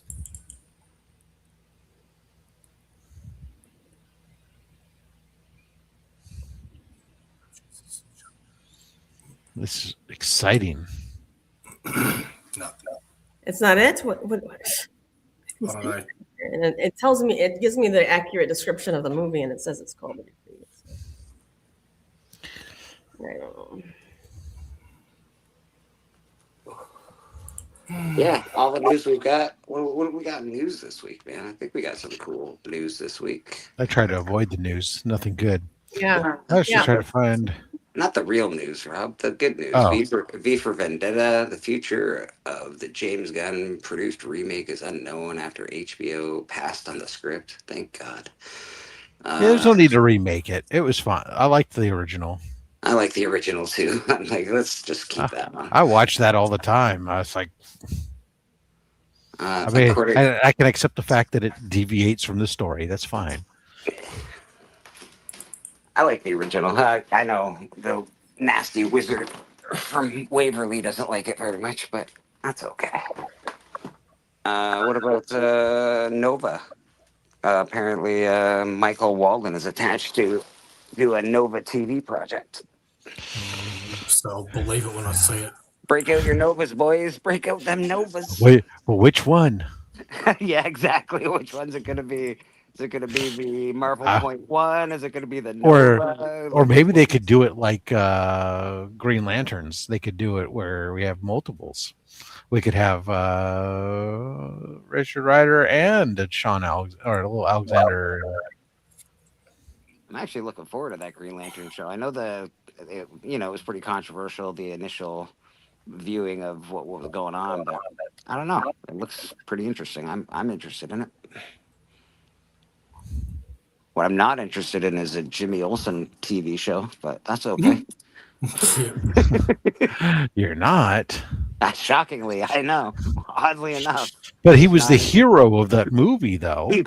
he was a Yes, hero. I because Superman didn't do anything except stop Luthor from running away, and the rest of the movie doesn't do shit. But Jimmy Olsen, that Mac Daddy, he makes it all happen with his. Jesus, yeah. No, he was the star of the show for sure. Oh God. I mean, that's the where you break it down. You go, really? I mean, really? At the end of the day, Superman, what did he do? Well, he flew in and he stopped Luthor from exiting a door. Yeah, pretty much. Yeah, he got.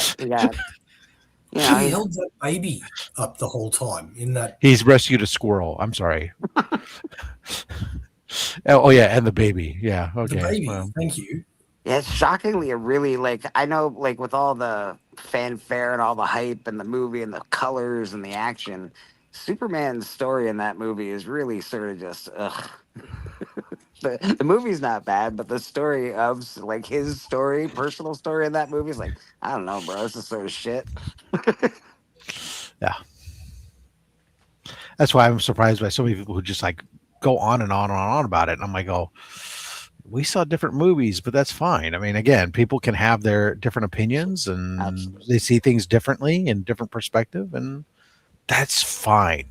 I accept that. There are movies that I love that a lot of people go, what the fuck is your problem, Rob? I mean, I get it. Rob, not everyone has good taste. That's right. Otherwise, a lot more people would love Yoga Hosers. No, I recognize fully that movie is not a good movie, but I love it anyways.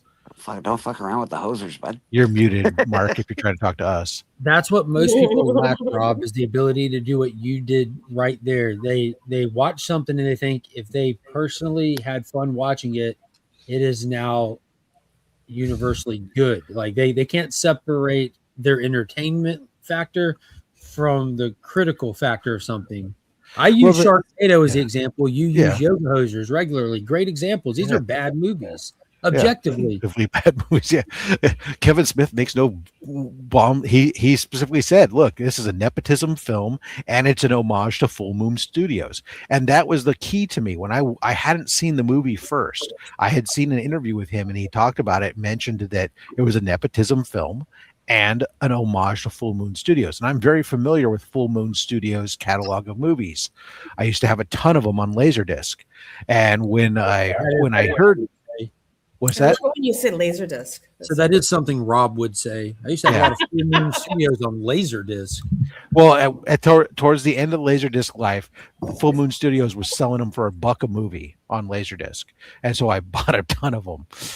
But I like that cheesy B movie horror stuff or C movie horror stuff that they were doing. And so when I saw that and looked at Yoga Hosers through that set of eyes, I was in. You're never going to tell me Zombies and Cockneys is a bad movie. little Bratzies that jump up, kill people by going up their ass. Happens to the best of us. What's this? I'm talking about Yoga Hosers. The Bratzies, the little Nazi, the Nazis made out of bratwurst that would go kill people by going up their asshole. Is this a Kevin Smith movie? Yes. Probably. Yoga Hosers, yeah. I love you, Bleak. Probably. Fuck Kevin Smith. Fucking hate that guy. Yeah, buddy. I'm gonna call him Grogu. He's like your Grogu. Kevin Smith is your Grogu. I also can't say Grogu. God that's damn, why- Lady Fantastic. You're on a roll. I'm here to just hand you a gift from heaven, brother. Thanks, man. I thought that's what you were. I try to tell people that, and they really try. They keep rejecting it so hard. I'm like, bitch, I'm mana, bitch, and they're like, go to hell, go to Somehow hell. they're not believing it, are they? You know, I don't need to go there. I live there. What are you talking about? Why are you trying to give you the best? Got your beanie on today? Nice. What's going on over there? Is it cold? What's happening? It's humid as fuck. So when you go outside, you walk into air that you can get a glass of water out of. Oh yeah, I live in that same weather. It's gross. Yeah, that's what I'm at. So it's like, do I want to be in water? No, it feels like I'm hot, but but now I'm back in water. So I hate it. I can't deal with it. Do you want to live in water? Yes. The incredible Mr. Limpet wanted to live in water. Oh yeah, there you go, Don Knotts. Good call. I got this. I like that. That was a good movie. I like the Hot lead and cold feet. The Ghost and Mr. Chicken. Yeah. Fuck all that shit. The Apple Dumpling Gang. And then remember the one where he turns into a dolphin or something? He turns into a fish. That was we were talking Incredible Mr. Limpet. Oh, okay. There's that, and then around that same time, like Bed Knobs and Broomsticks came out. Chitty Chitty Bang Bang. And and Mary Poppins and stuff. My dad hated the mixing cartoons with real life movies. You gotta show him Roger Rabbit. Your dad was a fucking hater. He At that point, to show him Roger Rabbit. revolted. He's like, I don't know. Mary what Poppins. the fuck are you watching? This is fucking stupid. Yeah, Roger Rabbit was the ultimate when they fucking that was the quintessential. Do you want to see real theater? We'll like fucking make this dark as fuck. I was like the Mary Poppins. I thought mixed animation with Cool World. Matt, I think this is like the first time for 99% of us to see you without a hat on. You look like a different person. I'm not bald. I'm not bald. Oh, I thought you were talking about me. I was like, wait, hold on. Oh. We got to address the frickin' turd you just dropped in this room. What's wrong with being bald? Nothing. What do you have against bald people? A lot of people said that I'm probably losing my hair because I wear a hat. We just thought the hat was glued on. I thought I was losing my hair because you told me I was, and then it just started falling out. It was sewed on. Mark. It was sewed on, but I got it taken off today, surgically removed. Surgically removed. Yeah. I thought, Rob, Fat Stacks, I seriously thought you had a full fucking mane, but you only saved it for your wife in the back. Yeah, when Samson I take the skin cap off and I look just like Bleecker. Yes, absolutely. That's what I thought. I was imagining more 80s hair. Except it would be gray. It would but it's he looks like a Jesus, madam, what do you think? I have a rat tail? I thought about growing a mullet for Hero Con. I'm bald except for a rat tail. No, spiritually you have one. You don't understand. Energetically, you carry so much hair. I never, you know what? I've never had long hair. I mean, not like Bleeker's long hair. I mean, or Bo. Sorry, Bo. I had most of my life. Bo's at squatchy level. Bo's at squatch level. Most of my life when I was, through middle school and high school, I had a flat top. Because you were a badass and you had to be told what to do. Do you know that? It just tells us what era you were in middle school. And then before, well, it wasn't necessarily a prevailing haircut that most people wore. You had a kid and play. Tell them why you had it though, because you asked I had it because I was. Is that what you're talking about here? I didn't have a high top. I had a flat top.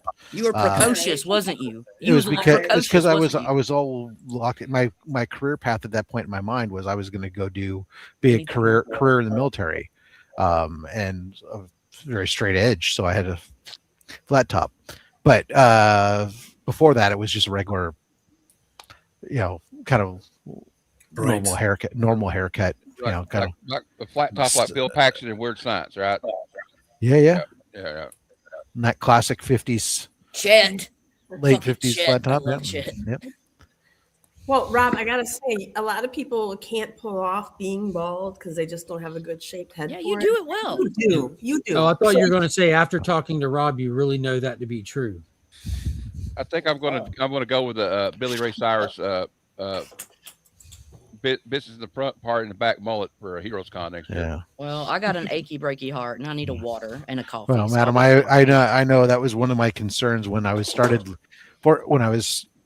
fortunately I kind of knew because I had shaved, was keeping my hair really short for a long time, but that is something that I do see. I see people that would shave their heads and you go, they got either a pointy head or they've got a weird shape to it. I have a fairly, wide at the top or something. Or some divot, flat spot on the back of their head or something. And it I'm sorry, weird, Jay. Everybody started saying bad words as soon as I came.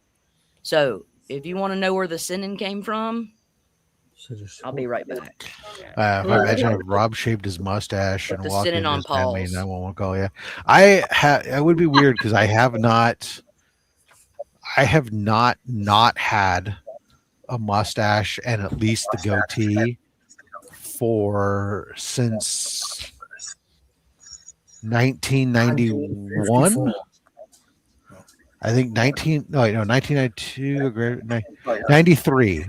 93 would have been the last time I didn't have it because that was still in military school. When I got out of military school, I grew my mustache and goatee, and I've had it ever since, other than a full beard for a short bit. But yeah,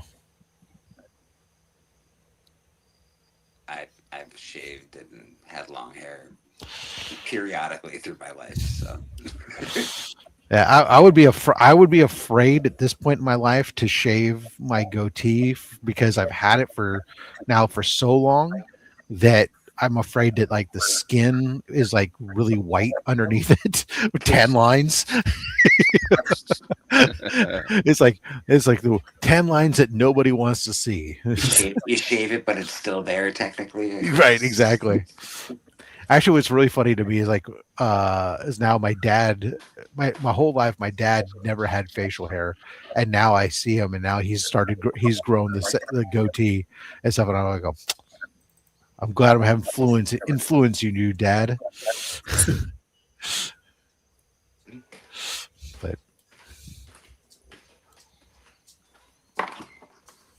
have you ever thought about making one of them TikTok-y videos where you shave your face and you go into your family and they go, "Oh my God, this is the worst thing. Why would you do this?" No, absolutely not. I mean, when I shaved the full beard, but I only shaved it down to the goatee. But I had kept the whole thing was like when I had the full beard, that's when I grew the handlebars. Right. And then when I was shaving off the beard and going back down to the goatee, I did that first one. I still had the handlebars, and that's when I decided, I'm going to keep the handlebars because I like that. And my wife was like, "Oh yeah, that's cool." A picture of you and just AI it right off with one prompt. Yeah, that's true. But shaving it. My wife, I wouldn't want to do that. I wouldn't want to do that. I really wouldn't want to do that. Oh, excuse me. The most I do is like the other day, like it was pretty long, and all of a sudden I'll just cut off like 2 inches off the goatee and shorten it back up, and all my wife will walk by. "Did you trim your goatee?" I said, "Yeah." "Oh, okay." I trimmed mine too. Who's laughing? Yeah, that was Matt. Oh, I'll beat you. Just kidding. I blamed Matt. I didn't say nothing. Where did Madam go? She already deuced out. She was like, "This bitch." She said there can't be two of us in one place. Is that what she said? Yeah. It's true. It's like electrons in a negative and a positive spin state. They have to be on equal opposite locations. Anyways, good talk. That's the kid when my dad shaved his mustache. Yeah. Have you ever seen? I've seen videos with like twins, like dads that are twins, and they'll have like their little kids and shit, and like maybe one dad will like shave or whatever, and they'll try and pass them off, and like the kids do get freaked out, and it's sweet, but it's kind of low-key cool. With, like, oh, she's back! Shit. And they'll have like because I was glitching really bad. So oh shit, she glitched out because we can't be in the same matrix at once. Maybe that's It's a paradox. Too much estrogen in one place. No, it's Fermi. It's the fermentation paradox. Fermi. Blowing my mind, man. Leave me alone. I got cramps. Cramps. Fucking kill all these motherfuckers. Would you like some cocaine to take the edge off? Yes. Anything. Rob's I've got not some tried it, for but you. give it to me. Yeah, madam just re-upped my supply. Rob's So shipment came in yesterday. that's right. So. That's right. Well, madam, you need to hit me with some of that good. Jesus Christ. I'm never going to get rid of this. What is that movie where it was the movie was What is this? Guess your movie night? oh, the one that's got Dirk McGurk, the guy with the big wing. Sorry. You know, that guy. Oh, Boogie the guy Nights? with the big wang. yes. So isn't it Boogie Nights where there is a scene where they test the purity? No, that's Blow. It's Is that Blow? Yeah. Bobcat Goldthwait. He's like, I can't feel my face. It's I can touch it, but I can't feel it. Well, it's two movies running together where both of them had a lot of cocaine and sex, and I can't remember because it's all the same, you know. Because I've lived in those. Well, they don't test the cocaine in Boogie Nights. Do they not? No. There's a scene where they try to sell like shit that's not cocaine to Yeah, and they test Alfred it. Molina. Well, he kind of tests it in the background, but they don't really say nothing. And I Alfred gotta watch both of them Molina, now. it's a crazy scene too. Yeah. Molina had a earpiece in because there was a young guy like throwing firecrackers the whole scene. So he didn't want him to react, but he wanted Wahlberg and John C. Reilly and all of them to react every time a firecracker went off. Yeah. And that's how they did the scene. I would love to see that fucking movie again. That was a great movie.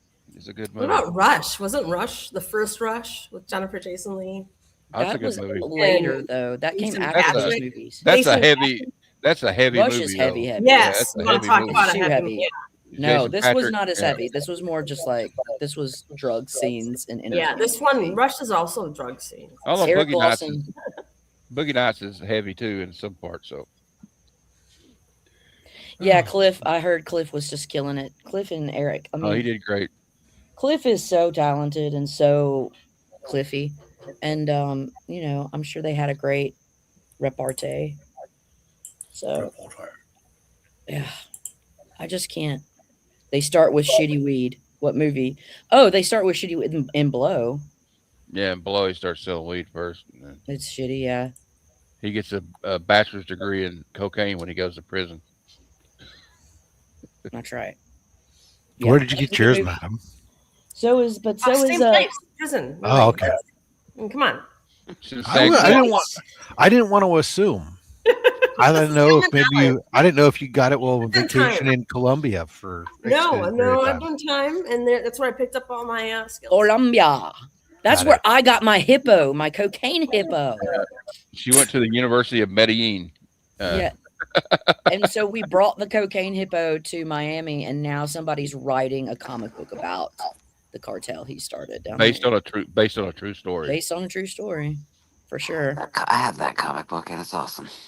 Dude, it's I've heard fucking it's great. probably I heard true. it's fucking awesome. It's probably true. Like, people are so dumb. I freaking think we have a cocaine hippo like in lots of offices right now. Isn't it related to the cocaine bear thing as well? I'm pretty sure it all Is it?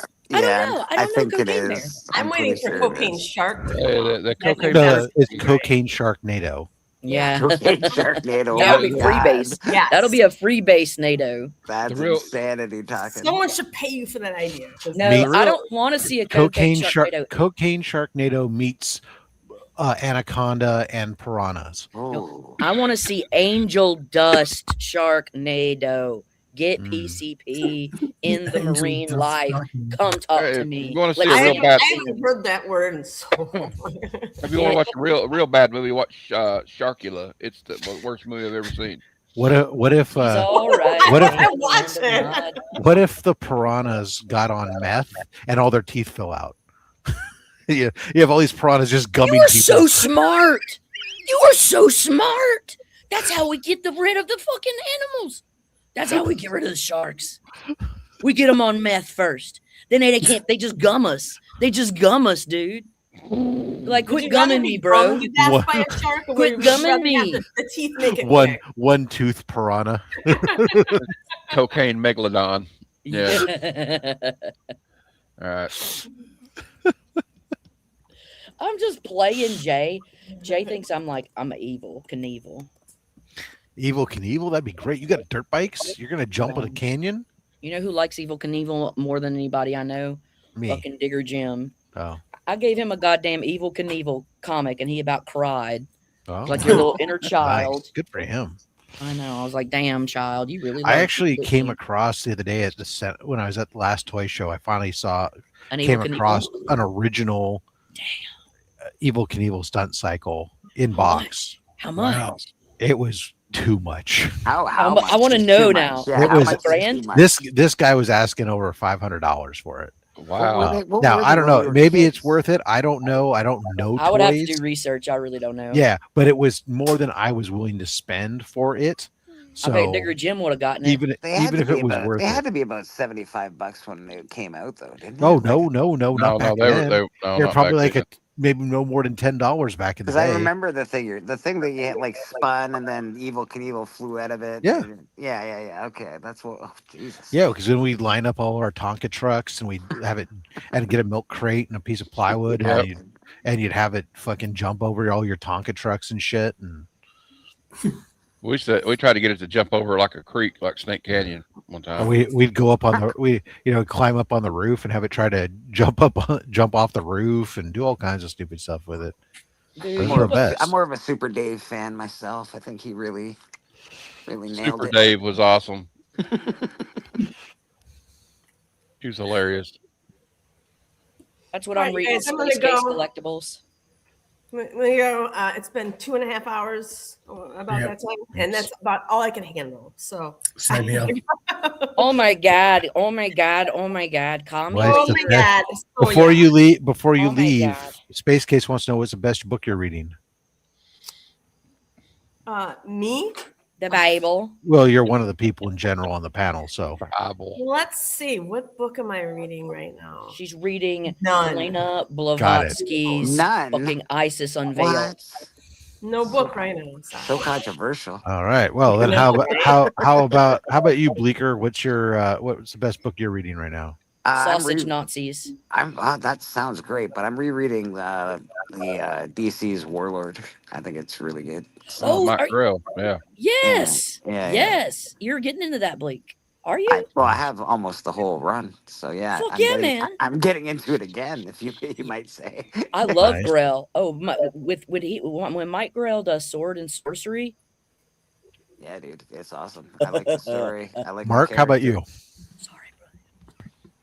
Best read from this week? Well, or just reading right now, something that you're actively reading. I'm loving Jeremy Adams' Aquaman. Okay. It came out this week. You love Aquaman. It's a really good run. All right, you guys have fun. See you, madam. Bye. This week would be Avengers Armageddon 1. Yeah. I agree with that one. I haven't read that. Again, it doesn't have to be this week. It can be something you're reading currently. No, I'm saying this week. But if this week is good, okay, it's easier. It's fresh in your mind. Pick something new this week. I'd have to say Murder King is the best book of the week. Where can I pick that up? There's a couple of guys that's on that.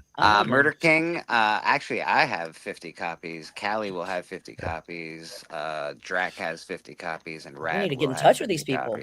You can get in touch with us anytime. I will be selling some on Astonishing Auctions. You can message me on Instagram. You can do whatever. They're about $6 a pop, and they come with a sticker. There you go. Well, fuck yeah, man! I heard some very good things about this book. I guess like one I've been enjoying since it came out was Captain America by Chip Zdarsky. Okay. Yeah. What about that of Armageddon?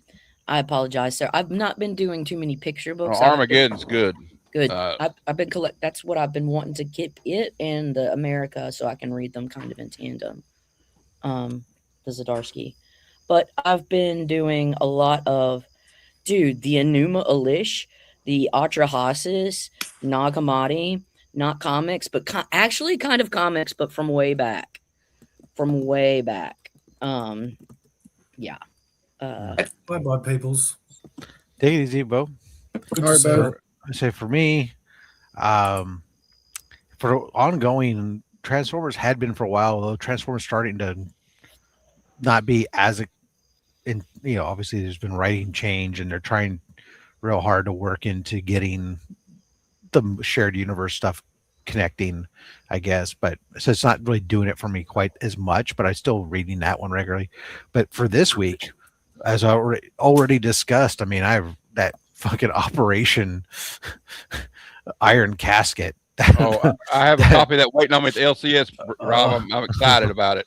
Yeah, that one I had a lot of fun reading that one. Rob, I have 3 sketch covers for CCC going your way. Thank you very much. That's awesome. Appreciate that. This one's a pretty good indie series. If Destruction Be Our Lot. The stack of Green Arrow. I'm excited for Rook. Okay. I like the game Rook. It's really fun. Comic Cap Collectables. Odin's been really interesting. I read Dead Man, the Dead Man book this week. How's the Dead Man book? Because it's pretty interesting. I'm interested in that book. Who writes author on Dead Man? It's Maxwell Prince, Martin Morazzo, and Chris O'Halloran. It's the Ice Cream Man creative. Yeah, the Ice Cream Man team. Yeah. No shit. I have to bounce. On Dead Man? I have to get ready for. I have to get ready for my meeting. So I'll talk to you guys later. My only complaint. Bye. Bye, Rob. My only complaint is the lettering. The lettering is my only complaint. Look how small this writing is. Oh, it's perfect for me. Your eyes. Yeah, that's your eyeballs. That's not the lettering. Okay. Yeah, it's your eyeballs. Get you a magnifying glass, like, he and like I'm not going without spoiling it. In issue 2, he tries to get in Batman's body, possess him, and Batman's got all these blocks mentally, right? Mm-hmm. So he gets kicked out, and then he just says, "Well, I guess I'll get in Plastic Man's body," and he goes to this prison to act like Plastic Man. He's like, "Yeah, I'm elongated. I mean, Plastic Man. Yeah, that's it." It's kind of got some funny in it, and and it's serious. It's really cool. I like the creative team is what I'm interested in, and they're on a character that I really enjoy. So it's very if you like eclectic. I do like eclectic. Then you'll like it. You'll like it. It's eclectic. There's nothing about Bleecker that's eclectic. Not one single thing. Never. I've enjoyed it. Miss Kitty said. I'm going to read this one today. I'm excited. I've not read it yet. The Wolfman. Blood of the Wolfman. Yeah. That looks good. I've been getting more into indies here lately. They're more compelling. There's another one I got here I want to read. I got I read issue 1, Odin by Tinian, and she infiltrates this group of Nazis, and they're wanting to resurrect Odin, and then it's kind of doesn't work out for them, if you know what I'm saying. And then I haven't read this one yet, but the art looks amazing in it. It's called The Eye Collector. Yeah, that one's everybody's sort of popping for that. I gave it a good push on Church. Actually, it looked interesting. To be fair, I haven't read it yet. I'm going to do a review of it. Yeah, the story looked very interesting from the synopsis of it. I've started doing comic reviews more often, but I'm trying to review more indies because everybody reviews the other ones. Well, indies are just if you're an adult, indies. Whoa! I feel attacked.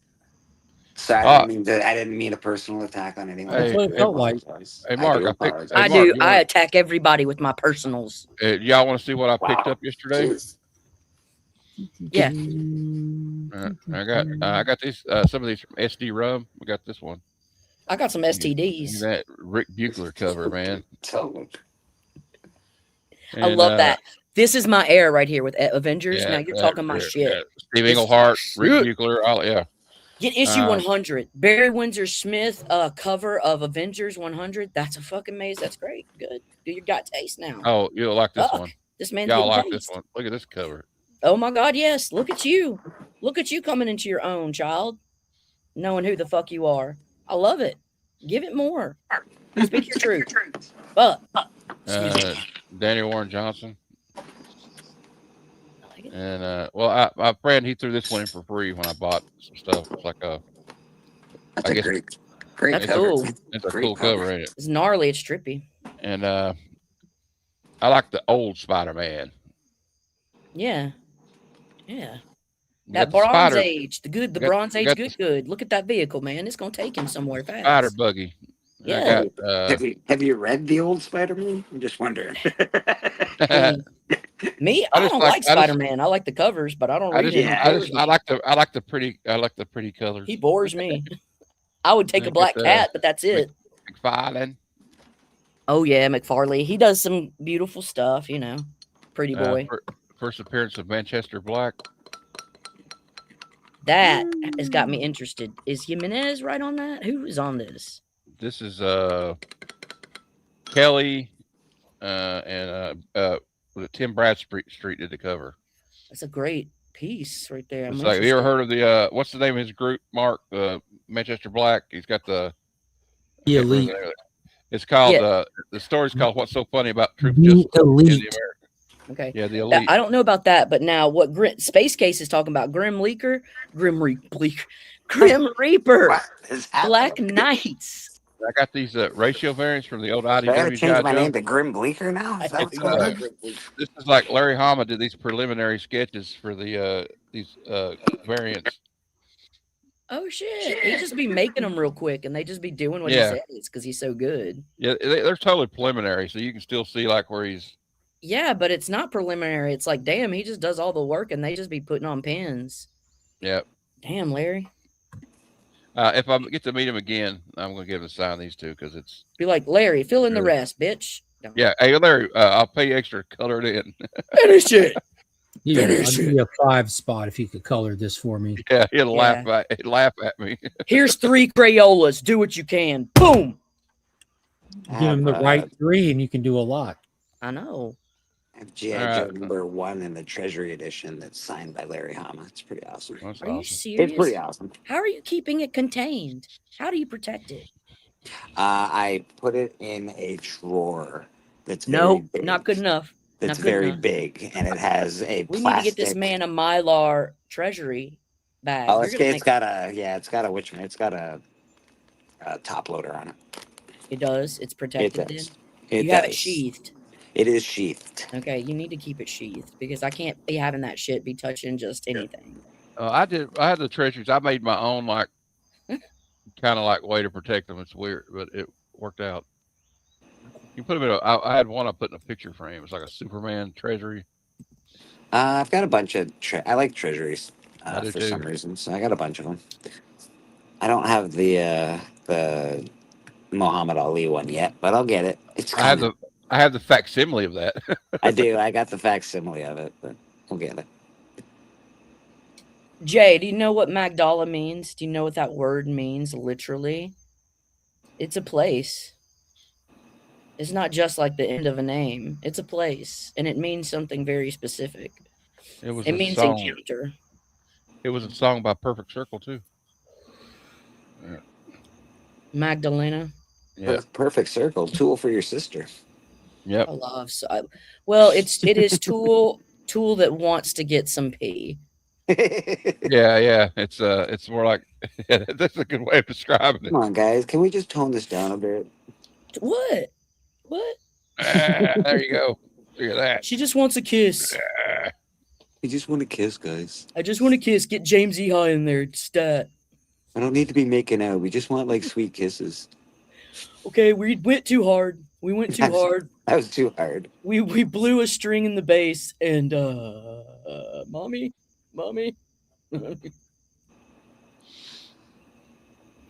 Ain't nobody crying, ain't nobody hurting. It's called Nirvana. Where is Drew this morning? I miss his hot takes on movies. No, I need him to come and tell me about how drummers aren't good when they lose their arms. Well, that's probably true. Yeah, It's so true. It's like, so true. You know, that's sort of It's a so thing true. you need. If you're gonna lose an arm, you will suck. You're not. I guess gonna if you didn't lose like a whole arm and you could just like attach sticks to your, Well, the nub or guy, something. I think the Yes. guy from Def Leppard like started using like his other foot like as his missing Yeah, arm. but you or need to something. talk to Drew because Drew's gonna tell you he's not as good. It's not as good. He could try, but losing an arm, you're fucked. Well, I mean, he wasn't as good, but like at least he like was able to overcome it, I guess. That Yeah, being yeah. said, I think that's the point. But it's just, man, Drew had me dead to rights, dying And it's just like I wasn't laughing at him. It was fucking funny. That being said, I did see a guy play guitar with his feet, and he was pretty darn good at it. So I was pretty impressed. He had no arms, so he had that. It was amazing. I was shocked. Jay, you and I, we know. Jay's locked. I'm locked. I'm just way more vulgar, and I come down and I get petty. I take it we're not talking about the punk rock band from Seattle when he was in Nirvana. Space Case. I'm actually I haven't seen Backrooms yet, but I am really looking forward to watching it. I want to see that. That's going to be good. What is it? The Backrooms. It's an internet.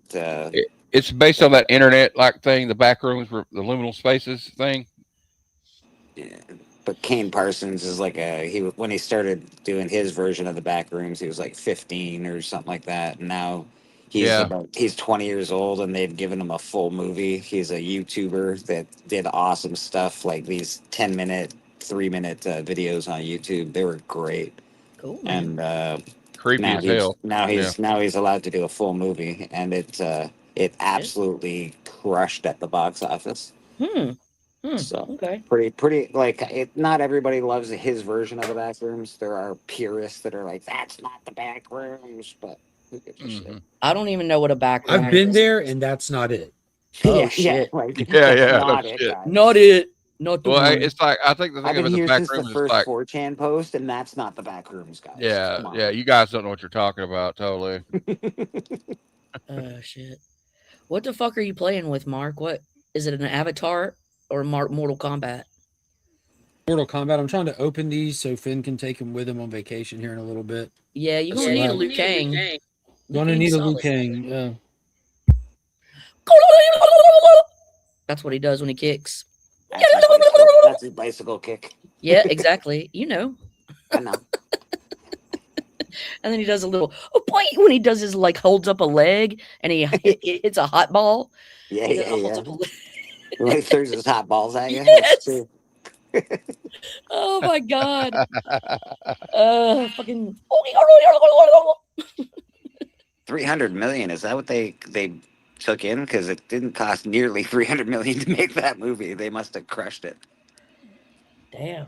Tiger uppercut. Yeah. And then Johnny Cage throws his balls. He throws a green ball underhanded. He also punches you in the balls. So Johnny Cage. Yeah, he does the splits. He does the splits and he hits your balls. But then doesn't he throw an underhanded green ball? Yeah, he's all about balls. He loves them. But then Sonya, does she throw a pink ball?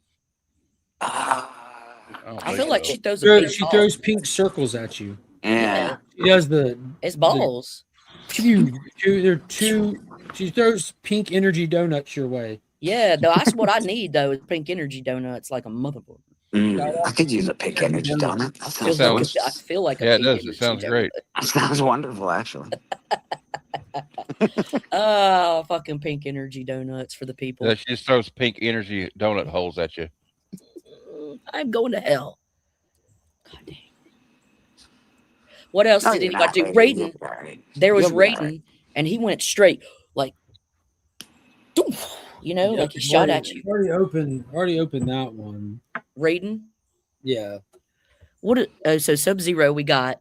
Yeah, that's what I'm opening now. Okay. That's cool. Sub-Zero was like when I was young, everybody was always like they and if you wanted to beat the arcade game, everyone usually used Sub-Zero. Freeze was fairly easy to do in a fast moment, Yeah. All it is circles and triangles and circles and triangles. Down, forward, low punch. Yeah. Back forward B. Down, back forward B. I always know. I have it memorized on the SNES controller.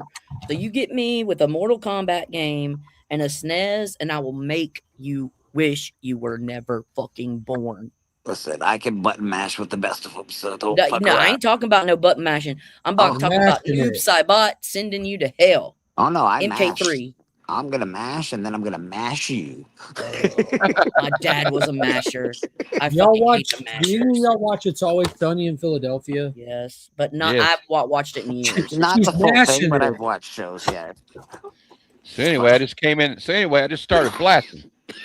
I like that. Danny DeVito's like, anyway, I just came in blasting. Yes. He's great. Frank Reynolds' hero.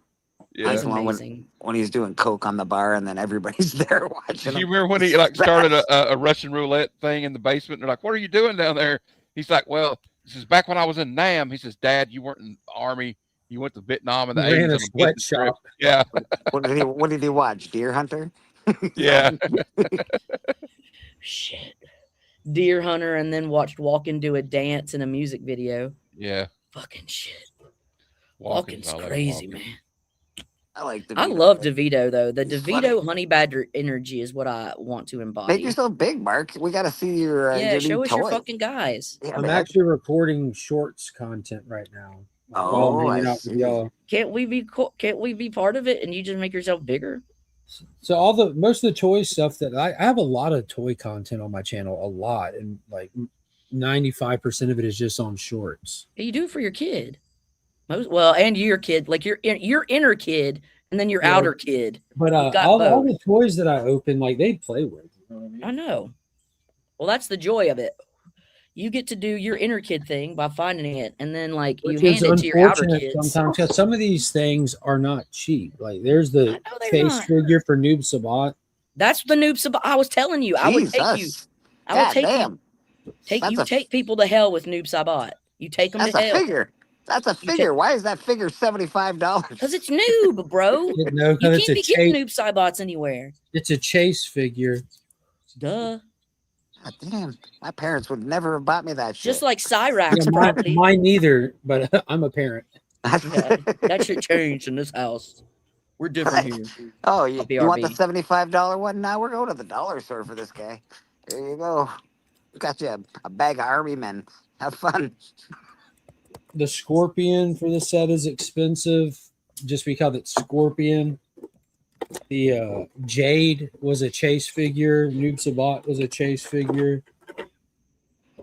Who else? So you said noob. Who was others? This chases? I wasn't listening. I was talking. Jade, the green female ninja. What about like Katana or any of them?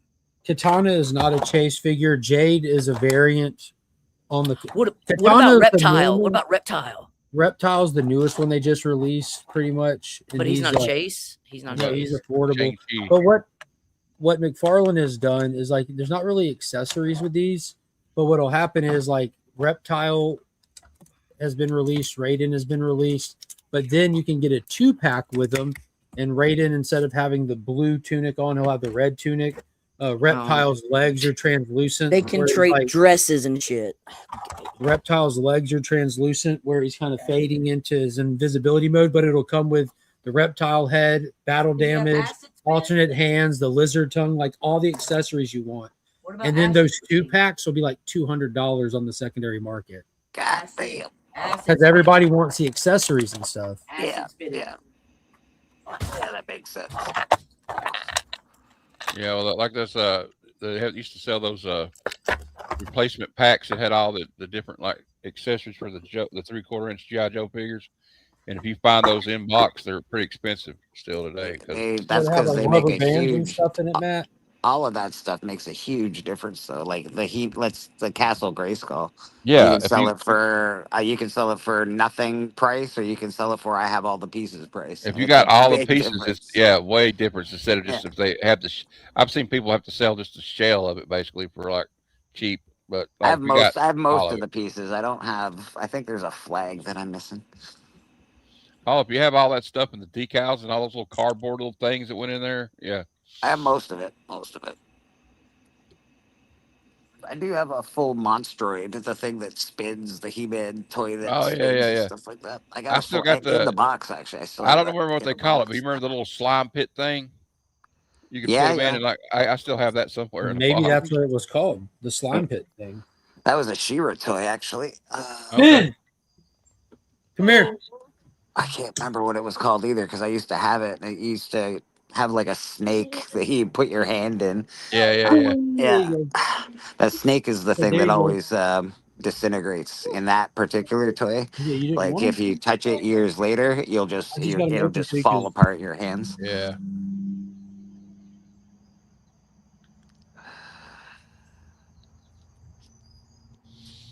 Hey, Pops. Morning. I try not to collect toys too much anymore because it's just I don't have enough space for it. But I do love toys and figures and all that shit. I don't either. It's starting to pile up. I just got this Punisher War Machine armor. Right? Yeah, Or, it piles up quick, man. Whoa. If you collect toys, it really does. Well, let me get my toy. I'm going to show you guys my toy. It's going to be cooler I don't and want bigger to than see yours. that. Hold on. No, shut up. Shut up. It's not like that. Shut up. Shut up. Wrong toy. It's gonna be way bigger than yours. Like, Oh yeah, hey, hey, come Bleecker, on, bro. check this one out. Oh, cool. Very cool. Although it's like an optical illusion. It looks like one leg is longer than the other one. Which brand is that? Like Mecha Toys? What Yeah, NECA. Yeah. NECA. Sorry. Yeah. Not what I meant. Yeah, I like those ones. They're pretty Not cool. what I meant. Stupid. You're stupid, Bleecker. Oh my God. B. Arthur. B. Arthur would be better than anybody you had. I thought it was Prince for a second. That's awesome. Fuck you, my fucking B. Arthur. Maud. Yeah, Maud. I need to get me a Blanche. I need Blanche and Rose. I'll get Ma last. I don't really care about her, but I need Blanche and Rose. Probably, I need Betty White. I love Estelle Getty though. She was hilarious. Picture it. Yeah, Sicily. Legion does have a good family. And what the fuck with Remy? Does Remy really have a stash? That's got to be fake. I cannot have that on Remy. That is ridiculous. Well, I'm bringing the stash back, baby. All I got to do is I got to tell you guys one thing. Just got to say one thing, you guys. Thank you for being a friend. Travel down the road and back again. You're a friend and a confidant. I think I just got too weird. No, it still hasn't gotten too weird for me yet. Yeah, I'm Susan B. Anthony Arthur. Yeah. What's up, Bobby? Bobby D. And I got a Squirrel Girl too, but I can't find my Squirrel Girl yet. But when I get it, man, I'm gonna show you all my toys. I don't want to see your Squirrel Girl. I don't like it. Shut up. Squirrel Girl's for the people. It's not just for what people I don't know, but it's for some people. Dude, if you cannot love, look, for you to say you don't like Squirrel Girl, I don't. It's the same as you looking Beckerman straight in the face and saying Speedball is shit. That's what you like Squirrel why? Girl that much? You really like Squirrel Girl that much? Bitch, If so, I will take it back. Steve Ditko created both of them. That was his last creations. Speedball and Squirrel Girl. Get the fuck out. You belong. Maybe he could have just done something a little cooler. A little cooler. You're cooler. You're not cooler. Cooler. Nothing cooler than Squirrel Girl and Speedball. You could have called her Tree Rat Girl. That would have been better. Freshly shaven and Squirrel Girl? No. What do you like? No.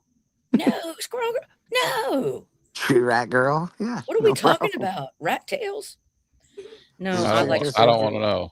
I don't want to know either. Squirrels are just rats with cuter tails, let's be honest. Squirrel Girl can beat anybody, and she doesn't even have to do it in public. Shut the door. You're coming out and looking wrecked.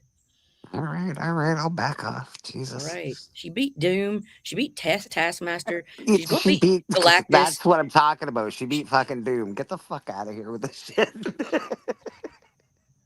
Squirrel Girl beat Doom. Get out. You know what? You didn't see him crying in Latveria like a bitch, did you?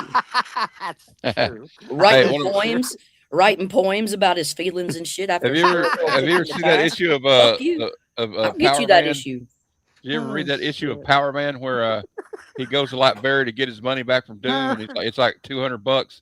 He goes, it's Christmas time. It's Christmas time. You owe me $200, Doom. Fork it over. That's when Doom was writing his poems, because Doreen had beat him. Doom had lent out money. No, Power Man had lent out money. Doom don't pay back because Doom's a fucking stingy ass. And so he had to go get some money. But then Doreen came after that. Hey, listen, if people are allowed to do what they like, but I'm not a squirrel girl guy. Sorry. Yeah, it's okay. Not many males are into squirrel girls, and that's just fine by me because I don't care. I like fox girls. That's cool. What's fox girls? I don't know. Don't They're pull always on their at tails. they're always at cons, and you're not allowed to pull their tails.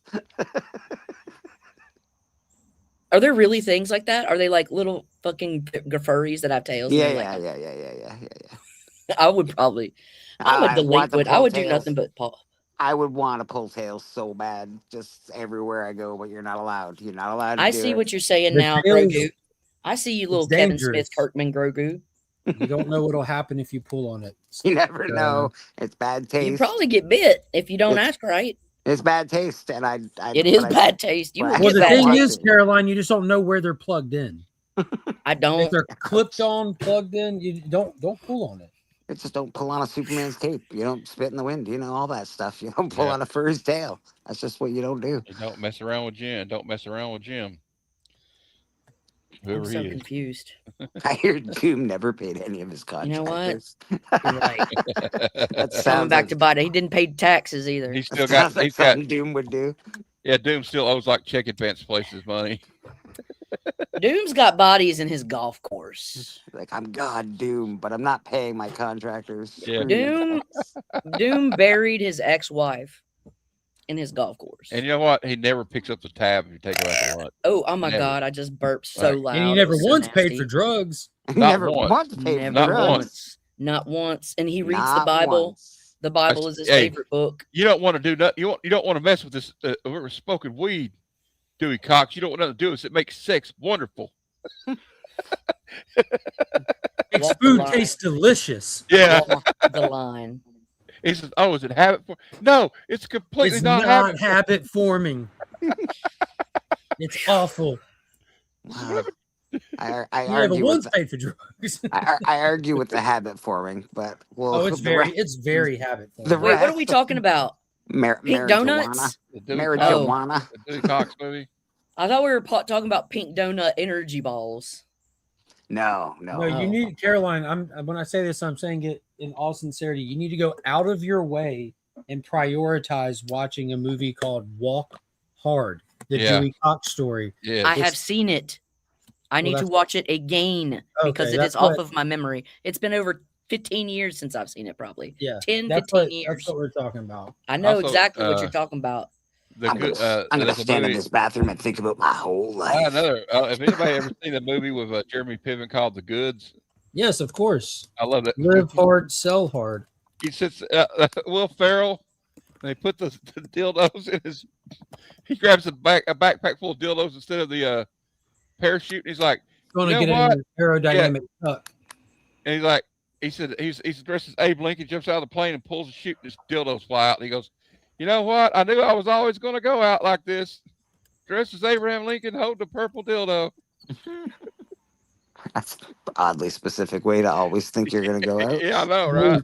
You have to watch that movie, bro. I Yeah, you think have to so. see it. I feel like I might have to watch this movie. So it's Man, about purple a dildos car, ain't got it's shit. about car dealerships that aren't doing good. They can call in a team of sharks to come Right, help right. sell for them. And Jeremy Piven is the leader of the team of sharks. And there's one part in the movie. Yeah, there's one part in the movie where he is talking to the female romantic interest about his trauma in his past when his best friend McDermott passed away, and it ends up being a Will Ferrell epic cameo. Yeah. Y'all need to Epic. watch the Anchorman movies. We've seen I've all seen of all of Great. those. Yeah, definitely seen. They're all beautiful. They're beautiful. Those. Yeah, And- yeah, they're pretty funny. Pretty funny. They're fucking hilarious. I I like love the the one where first it's one. The like, second one didn't really do it for me. oh, but the second one was really funny. There were some scenes because the second one had some wild scenes. I like where Wasn't he gets- Harrison Ford in the second one? Yeah, Harrison Ford. Yeah. I Yeah, always like that when- scene kills me. Yeah, my one favorite He scene is is where he so warns funny. his son about voodoo. He says, all that stuff's not real, son, but voodoo. I'm more of Stay a away from voodoo. I'm more of a me, myself, and Irene kind of Yes, funny. Fairly Brother. That's a good movie. Yeah. That was that is really intense. That was a really I do like it, But that's when Jim Carrey was like, "Y'all are all jokes." Dude, Watch Jim me. Carrey's firing on all cylinders. And Dude, me he and was myself in our what he movie. was said. Look, all of y'all are bullshit. Y'all want to see it? I'm torching. This is torching. He's bringing all the facial expressions, the Bro. body comedy. His kids, come on now. The fucking whole thing was hilarious. It's so fucking good. Yeah. I just haven't watched. seen any of them. I in a while. rewatched the. I'll tell you a movie I rewatched yesterday that I love, and I still laugh my ass off. I've seen it probably 50 times. The Other Guys. Oh yeah, well, aim for the that's a great bushes. movie. That's a great movie. I like the part where they talk about that. He goes, they're talking at the funeral. He's like, there wasn't even an awning around. What were they thinking? And like, I mean, you got Ice-T's narrating. He goes, nobody knows why High Street and Smith or whatever their name was jumped Dancing off that. High Street. Yeah, Dancing High Street jumped off that building. Says maybe it was pride. And Ice-T says, I don't know, but that shit was crazy. Yeah,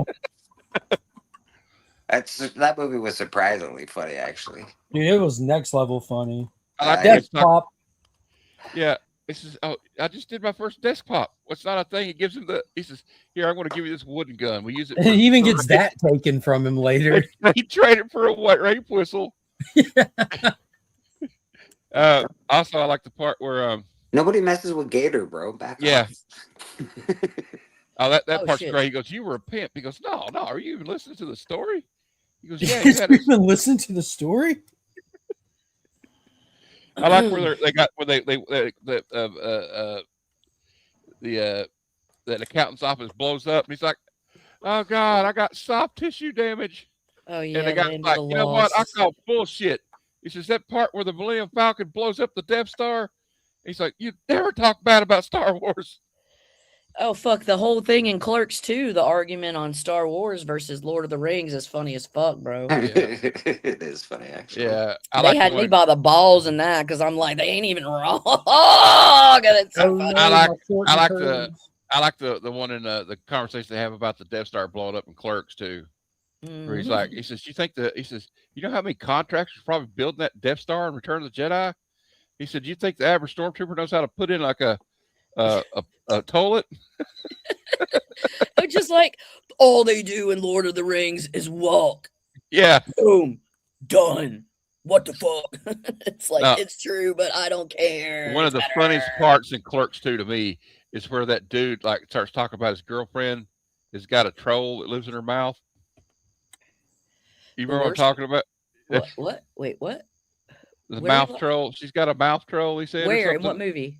Clerks 2. Oh, yes. Okay. Yes. I'm looking at the fucking chat and I see Land of the Lost, Parent Trap, Thor Ragnarok. Land of the Lost is hilarious. I love that movie. That doesn't get enough love. I love that movie. So that's what Bobby is talking Hey, about. Holly, you should come sit on this. Who's Holly? From Land of the Lost. Oh, fuck. That's me. They found this crystal that has this vibrating frequency, and they're sitting there singing while they're touching it. They're singing Cher. And then Danny McBride is like, hey, Holly, you should come sit on this. Ever do it. Oh, I heard Land of the Lost. I heard that Danny McBride is wrote a G.I. Joe movie, Mark. Yeah, he did. Danny McBride in fucking excuse me. Okay. What's that movie that it was Robert Downey Jr. did the blackface? Tropic Thunder. God, that movie had me dead. The funniest movie ever made. That movie is one of the greatest movies of all time. Yep. Oh my God. McBride in Tropic Thunder. Come on, let's go tuck and I'm about to put Tiger Bomb on this jungle's nutsack. Hey, Mark, do you remember when Robert Downey Jr. was on Joe Rogan and he was asking about that movie? He says, was there people telling you not to do that movie? He goes, oh, my mom's like, please, Bobby, whatever you do not make this movie. And the Righteous Gemstones, bro. Righteous Gemstones is fantastic, bro. Top tier. Yeah, that movie is awesome. Or show is awesome, sorry. What? Righteous Gemstones is how you exist in the South. Did you ever see the one he did with Walton Goggins? Did you ever see the other series he did with Walton Goggins called Vice Principals? Vice Principals, yes. I heard it's great. I think Mark is the one that told me I should watch it. Yeah, you should. Somebody told me to watch it. Goggins is an American treasure. He is hilarious and talented AF. That man can do any role. I feel like it. I've seen him in so many different roles, and it's like, wow, this guy's got range like a mother. Lady Fantastic, I bought X-Men 60 last night. A really nice copy of it. Oh, Sauron. All right. That's cool. Do you collect good books also? Bro, you can eat a dick, Mark. Yeah. Excuse me. I collect great books, sir.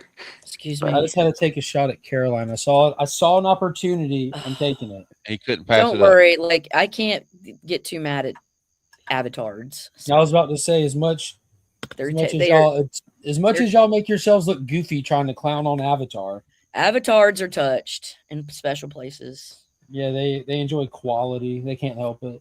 Listen, I like Sauron, so I like bad guys. And I usually collect first appearances of Sauron villains, he's a gnarly fucker. He's awesome. I wanted to It's get a that. great They had book. like a Savage pack. Man was very cool. Thomas is good I wanted to get that toy they had out like a while back where it was like Savage Land Rogue, Sauron, and Sheena was in it, but it's around the sold out. 270s. What is it? Is it X-Men 10 that the Savage Land first appeared in? I think it's X-Men 10. Could be. That was a long time ago. Oh, The you're Savage gonna make me look it up now, Bleeker. Yeah, it's been around for a minute. Wow. It's been pretty savage. I don't know. I'm fairly certain it's X-Men 10, but I don't know for sure. Magneto, dude, they knew some shit making Magneto one of the first bad Magneto's guys. They knew some shit. Speaking of Magneto, did anybody watch the new season of X-Men 97? I've seen the first 3 episodes. Is it good? Yeah, it's fantastic. What issues are they covering? After 200, after his trial, like what issues are they bouncing around? Yeah, they're they're bouncing around to a bunch of different stuff. I have a feeling we're going to see Onslaught. Yeah, they will. You'll see Charles all fucked up. They're doing a lot of Apocalypse stuff. Yeah, then you're gonna get Onslaught. If there's Apocalypse, you're gonna get Onslaught. X Factor, X Force. Yeah, X Factor's got to be around because X Factor's where Apocalypse came. He first appeared in cameo issue 5. Number 6 is full. Yeah. Louise Simonson created him. It's what it says. Because girls Bleeker. are better than guys.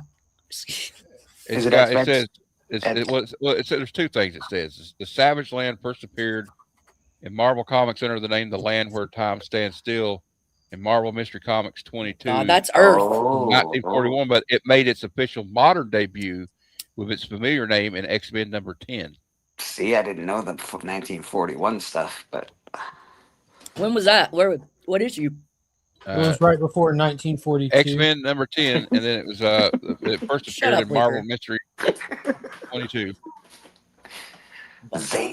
You know what? I'm sending B. Arthur to fucking haunt you guys in your fucking dreams. B. Arthur's a Marine. She's very haunting. Let's be honest. I know. She's gonna fucking haunt you. Lady. She's gonna have a cigarette hanging off her lip. She's gonna have her old Marine army outfit on, and she's she was in the nuts. B. Arthur was a real one. Don't mess with her. Well, she was a Marine. What's your come to my house and organize my mail? Yeah, probably will. Well, no, I think I can't remember what she did for the Marines. For the Marines? Oh, you being funny? You being cute? That's like there's only one job in the Marines. Oh, you're so cute. That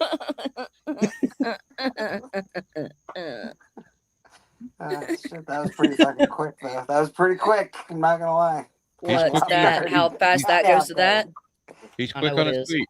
Here, a few bullets fly. That doesn't happen to be. Damn, there's somebody's giving away a Hulk 181 on Instagram. It's not me. Who is it? An 8.0, in fact. I'm gonna haunt them. Kevin Lloyd. You guys don't have to see it though. Don't worry about it. It's fine. Oh, okay. Yeah, nothing to see here. I've already entered it. I've already. You guys need to enter it, okay? I've already been messaging him. He knows me. Doesn't matter that I have no idea who you're talking about. It's starting to rain outside like crazy. You wanna see my pussy? What is happening? My pussy down there. Hey, kitty cat. Got those figures open. Got these steel books open. Got some shorts pre-recorded to release while I'm gone. I'll just post when I feel like it. Yeah, man. It's nothing. You did some good work today. You did some good work.